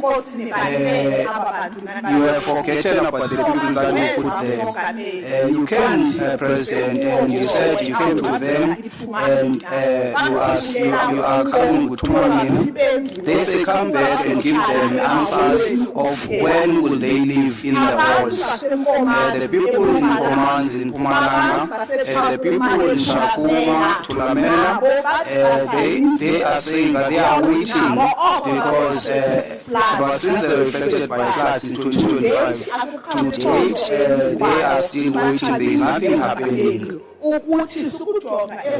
that do not look at the floods that happen in December. Think of them because they are still waiting for their houses. They can't live with their kids. They are in home. But President, there are kids who are graduates that we meet who are doctors. They are sitting at home, not working with their certificates. They are gathering dust. There is no hope. They are asking you politely that majority of them, you said them in China, they need replacement, they need work so that they can assist the government. The hospital, the hospital on weekends is only one daughter that works. The CEO of the hospital also assists, because there is a shortage and there is people who are not given a job. We are saying, President, as the South Africans, we've been here. Your tales, the tales must come to an end, work must be done. People want service delivery. Tales that people of Mthatha who were affected by fire, by floods 10 years ago, they are waiting for you to take them out so that they can get houses and live with their people. There is no person who can live in Mthatha for more than 20 years without the MC is careful, who has been crying in the bottom of the telling about the people that you have forgotten about in Mthatha.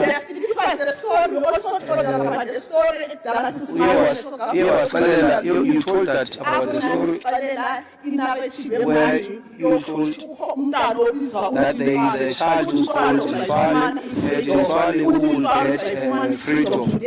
Namhlanje oTinswale are sitting with their civils, they are not working.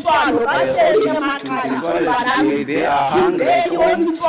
Today Tinswale they are sitting with apple, they have lost hope, they in and out of rehab, killed by drugs. If you are going to send people and forget about people who are going to school, who end up using drugs while you are there, you need to stand up. The President also told us the story of the billion dollars that we are going to invest in the infrastructure, establishing yet another national crisis committee. Yet he never spoke about Abantu Abalide Amanzi. For the people who are waiting for water, where there are no water, who should they get water? They have not given us the plan what they need to do. Those who are affected in Gauteng, they have been without water for 7 days. You have not told the 75-year-old mother who wants to drink the medication. We are here today because they send us, the South Africans send us. We are not sent out. We do not send ourselves. What they are saying to me is that stop giving promises. They need actions now. Water and sanitation is being placed under a special focus in 2025. Yet again, in 2026, kukho i-national emergency crisis yamanzi. Kodwa last year unanisixelela uba kuneplan eniyenzayo. Kunyaka uphelele you told us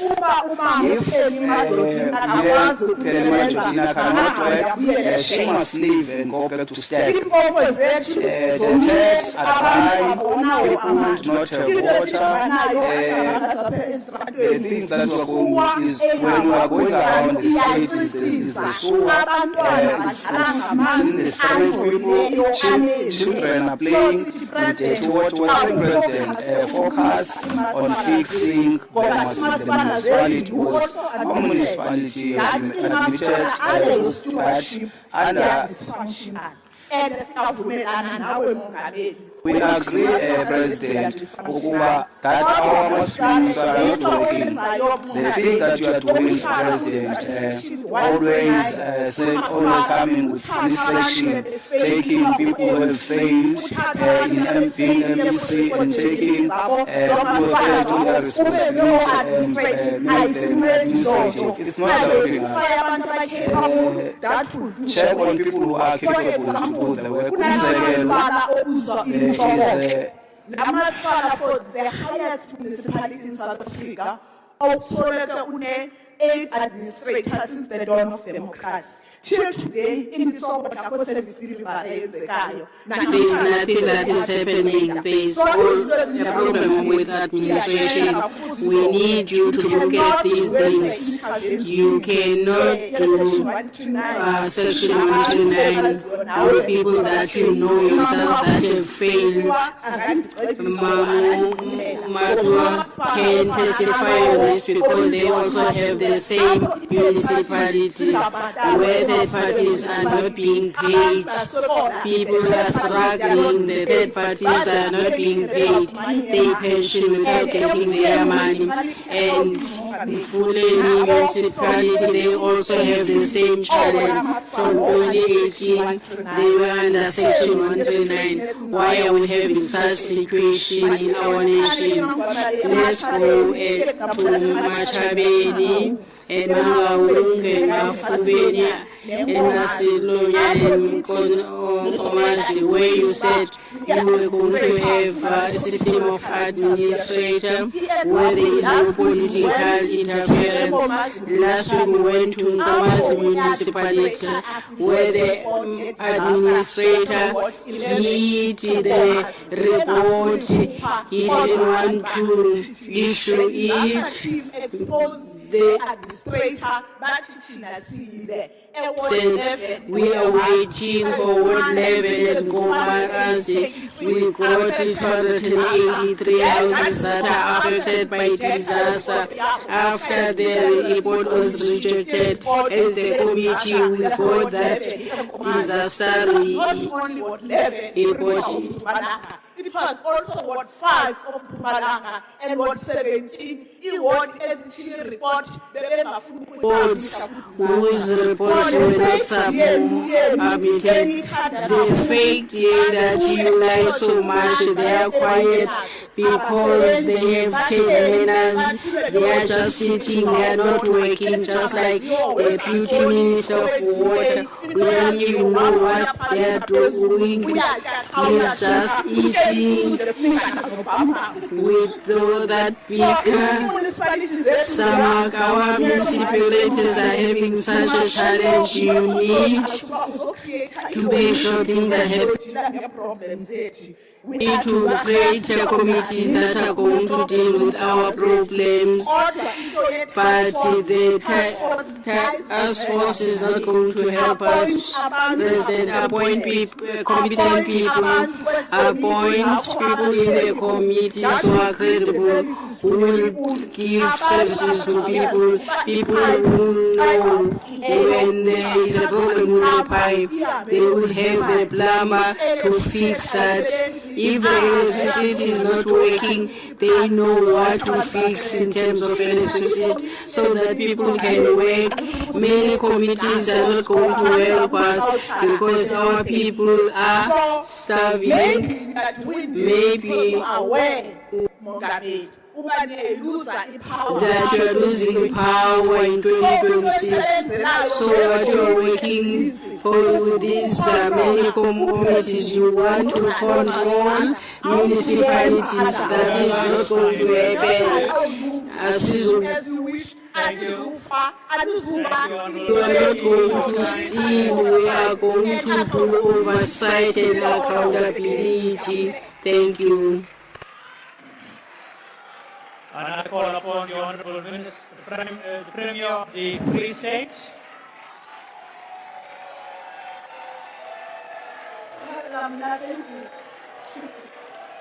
All honourable members, please take your seats so that we can continue. Thank you. Thank you, Honourable Speaker. Chairperson of National Council of Provinces, His Excellencies, Dr. Matamela, Ramaphosa, and Dr. Paul Mashatile, members of Parliament, premiers. Ujiqale ndikulungise member uSizimandisa. First of all, I'm happy that you can recognize our president. I'm happy for that. You know some of these issues that we are raising today about municipalities in the Free State. Main contributors, problem that we have today, people cross the floor, they are there, that's where the problem is. They were messing because they knew that they are leaving. We are going to remind them, you know who they are. Others are there, others are there. I know. I don't think that I don't know. What I know is that they messed up and ran away. We asked today, President, to express our support for the State of the Nation address delivered by President Cyril Ramaphosa, which we regard as profoundly people-centered address that spoke to the collective aspirations, dignity, and rights of our people. On behalf of the people of the province, the President, we also wish to extend our sincere gratitude to you for attending the Men's GBVF Summit held in Bloemfontein last year. This event brought together over 5,000 men from all walks of life across the province. Your attendance, Honourable President, underscored the commitment of our government to ferociously confront gender-based violence and femicide. The moments in the life of any nation when it must pause and ask itself a simple but profound question, and I quote, are we building a future worthy of our children, close quote. It is to this question that this Sona debate is directed. Honourable Speaker, the ANC-led government resolved that ECD must be moved from social development to basic education to achieve an integrated education system. Since the migration of the ECD function from social development, the province has refurbished and provided maintenance to 62 ECD centers throughout the province, with 13 completed in the current financial year. The province further managed to complete construction of one fully functional state-of-the-art Lido Kuhle ECD Center in Botshabelo Mangaung, with a second center currently in construction in Zason, Karib district. Through the Barnaby mass registration drive and awareness campaign, 222 new ECD centers were formally registered, bringing the total number of centers to 1,642 to date. This gave access to 97,540 children. Since the beginning of the 7th administration, 4 new schools have been successfully completed in the province, namely Dr. Tate Makwe Primary School, Dr. Silo Primary, Maleboho, and Tolo. In the same breath, 7 new public ordinary schools and 3 technical secondary schools are being constructed in various towns in the province to address the shortage of schools caused by rapid urbanization and population growth, as well as accommodating technical vocational stream. In addition, we completed 2 modern facilities hostel facilities in Bloemfontein and Karibdam, expanding access to quality education for learners from undeserved communities. These are not mere structures of brick and mortar. They are theaters of social transformation. Honourable President, your administration has prioritized access to quality education for all learners. We have repurposed underutilized schools by offering multiple learning pathways leading to general education certificate, technical occupational certificate for learners with mild intellectual disability. In 2024-25 financial year, 2 schools were successfully repurposed and learners were admitted in different skills subjects, one in Mangabu and other one in Ejolipisa. Furthermore, 3 hostels for learners with special education needs are currently at different stages of construction in Transvaal, Karib District, the Boning in Velkom, the Ejolipisa District, and Buitumelong in Tabanchu. Siyakuba, President. In the first academic year, 2 additional schools are earmarked for repurposing Tabofusanya and First Ledabi. On a latter note, to my colleague in KZN, Deputy Speaker, we'd like to inform the Department of Education KwaZulu-Natal that they should not be comfortable. Free State will reclaim its position as a top-performing province in 2026 when the Minister announced those results of the 2026 National Certificate. Siyabuya. And you are number 1, but in record, you are actually not. The record is with us. Honourable Speaker, a society that does not train its youth facilitates its own demise. Through the Free State Training and Development Institute, the FSTI, in the office of the Premier, we have appointed 67 engineering graduates who are due to commence their graduate program on the 1st of March 2026.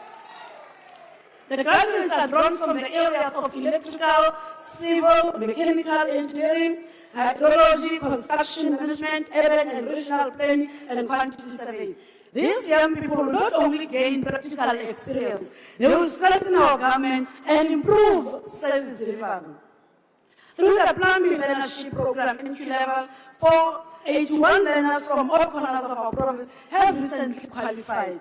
14 in Sasolburg, 22 in Velkom, 20 in Bloemfontein, 18 in Fitzburg, and 7 in Karib. This is how we localize service delivery. This is how we restore capacity. Honourable Speaker, the declaration of foot and mouth diseases as a national disaster was an absolute necessity. Our province welcomes this decision.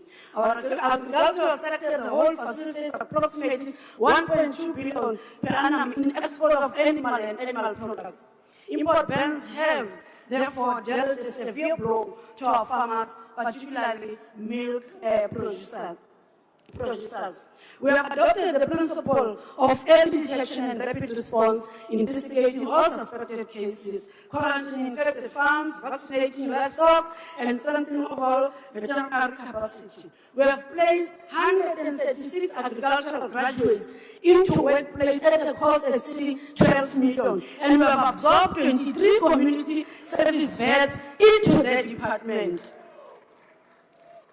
Speaker, we consider the road network as strategies of our economy. It is through road network that people can meet and the economy can thrive. We have ensured that we allocate adequate resources to maintain and upgrade our roads, especially those that connect towns. In this financial year alone, our roads infrastructure program created over 3,500 jobs, recruited through a transparent public recruitment system to ensure fairness and inclusion. These are not abstract numbers, President. They represent bread on the table and dignity restored. And we shall increase this number in the years ahead. Mutsamaiso di Pisan. How we go to that board? Improving our province of Free State. And we are grateful to the ANC for introducing a progressive policy in support of the implementation of national health insurance. This will ensure that the citizens of South Africa receive the greatest possible benefit. As the country advances towards national health insurance, our clinics and hospitals are aligning with ideal clinic and ideal hospital standards. Infrastructure upgrades and improved patient management systems are underway, which will ensure that when universal health coverage is fully realized, the Free State will not be found wanting. I'm proud to report that in the Free State, 195 out of 216 of primary healthcare facilities have attained ideal clinic status. And 16 out of the 32 hospitals have achieved an ideal status in 2025-26. Honourable Speaker, to ensure that all citizens receive government services, the Office of the Premier utilizes integrated service programs to reach rural and underserved communities. This initiative brings together a variety of government entities, departments including SASSA, IC, SAPS, Health, Home Affairs, etc.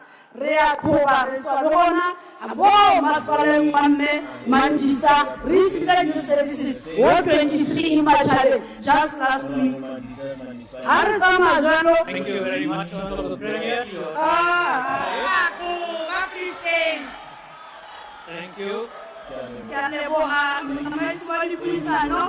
you, Honorable Premier. Bye. House Chair.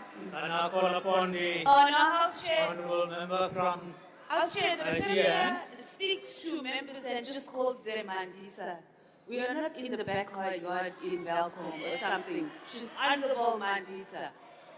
Can she please come back there and call our... No, sorry. No, Chair, she's out of order. Her time has expired. She cannot come back. I now call upon the next Your speaker, fault because you're Honorable not even Buddy. listening.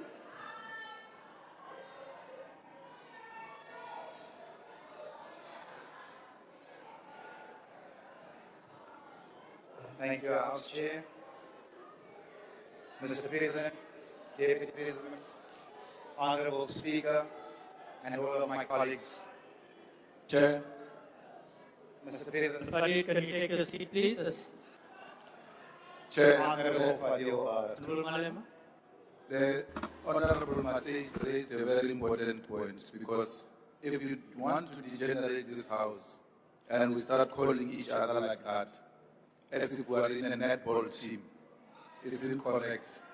You are chairing, your head is calling Mandisa, not Honorable Mandis. You have a duty to put this house into order. You know, if people are used to permanently staying in taverns and they address each other like that, we are not part of that. Thank you, Honorable Malema. Honorable Farid. Thank you, House Chair. Mr. President, many things were said in your speech at the Sona, but I'm going to focus on the most pressing thing for my community. You mentioned the bullet train that you want to build, but you spoke very little about the bullets flying in our streets. We understand that for the last 30 years, the colored people have been taken for a ride by this ANC.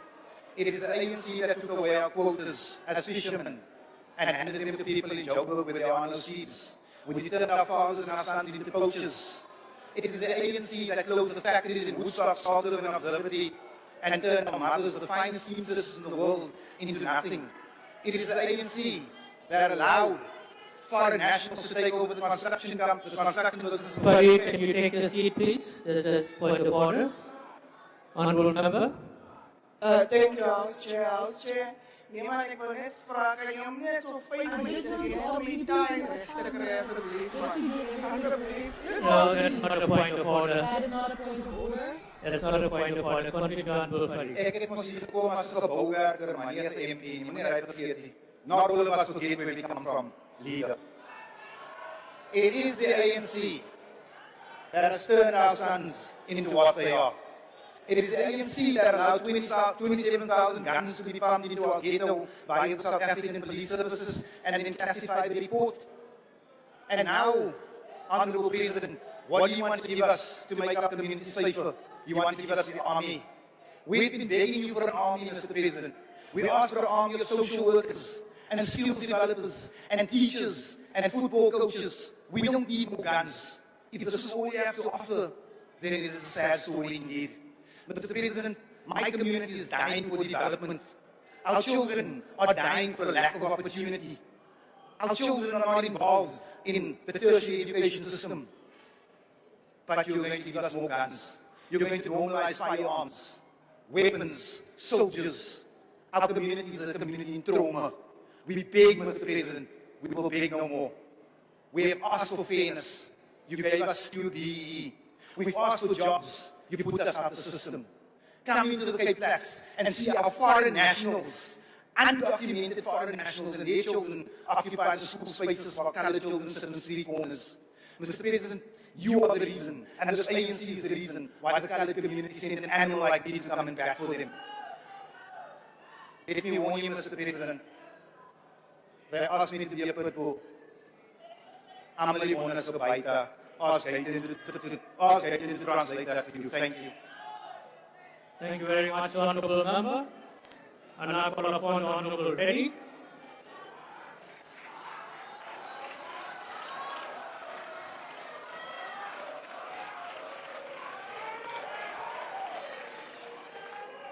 His Excellency, the People's President, Jacob Zuma. Deputy President Tony Ngeni, leadership of the MK Party, and all protocol observed.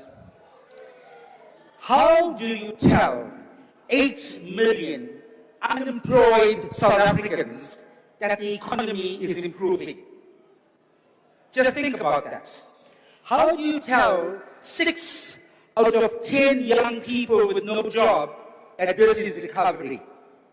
How do you tell matriculants who passed but cannot secure university space that this is progress? Let's be honest. The last time a university was built in this country was when President Zuma was the head of state. Because, friends, honorable members, the reality does not live in percentages. It lives in households. The MK Party will prioritize industrial expansion, infrastructure-led growth, and state-supported manufacturing to create real, permanent jobs, not temporary statistics like we've been hearing here today. You know, the former DA or outgoing DA leader, John Steenhuisen, he described the past 8 years under Mr. Ramaphosa as being the most disastrous years. Today, he comes here together with the other GNU parties. They praise the so-called GNU. So what changed? The country or the coalition? Now, I want South Africans to know the truth today, because the lived reality that you go through every day is not what you're hearing from these GNU parties. They're saying the things they're saying today because of the perks, the blue lights, and all the fanfare that comes with these positions. I mean, you heard one of the ministers. He came and he said, I'm in this because I love the blue lights. Openly declared that. And today when they come and tell you that South Africa has improved, let me tell you, mothers that are crying out there, children that have no job, they are spitting on your face. Because what you are saying is far from reality. You know, MK Party, we will never trade our mandate for positions. We could have done this. President Zuma could have agreed to join the so-called GNU. And we could have all been having positions today. But we are a party of principles. And we want our voters to know that when it comes to the local government elections, don't vote for sellout parties because they're going to sell you out. You talk about 46,000 jobs in the third quarter and 34,000 in the fourth quarter. South Africa has 8 million unemployed people. What's 80,000 jobs against 8 million unemployed people? youth unemployment, 6 out of 10. This is structural failure. The MK Party will implement a national youth public works and technical skills program. We're not going to create jobs that's temporary, that just last for a month or 6 months like EPWP jobs. We want permanent jobs. But listen to me carefully. The best is yet to come. You know, we've been hearing about water. And I want to tell you about water. South Africa is not running out of water. We are running out of management. Johannesburg residents in Soweto, in Brixton, in Westbury, and in a township called, there's a township in Asia South. They haven't had water for 2 years, 20,000 residents. And we make a big noise when people in Sandton are complaining. But the reality is that there are townships and rural areas that have not had a single drop of water in their taps for the past 2 years. And we as MK, we're on the ground. We see this every single day. In eThekwini, in Phoenix, in Chatsworth, Anazi, prolonged disruptions. Hammanskraal, Giyani, billions were spent, and yet the projects are not complete. We have enough bog water in our dams, but the problem is governance. The problem, Mr. Ramaphosa, is accountability. You know, more than half of planned maintenance remains incomplete. Now this is neglect. I want to share something with you. In March, Your time has expired. Thank you. And I call vote MK in the local government elections.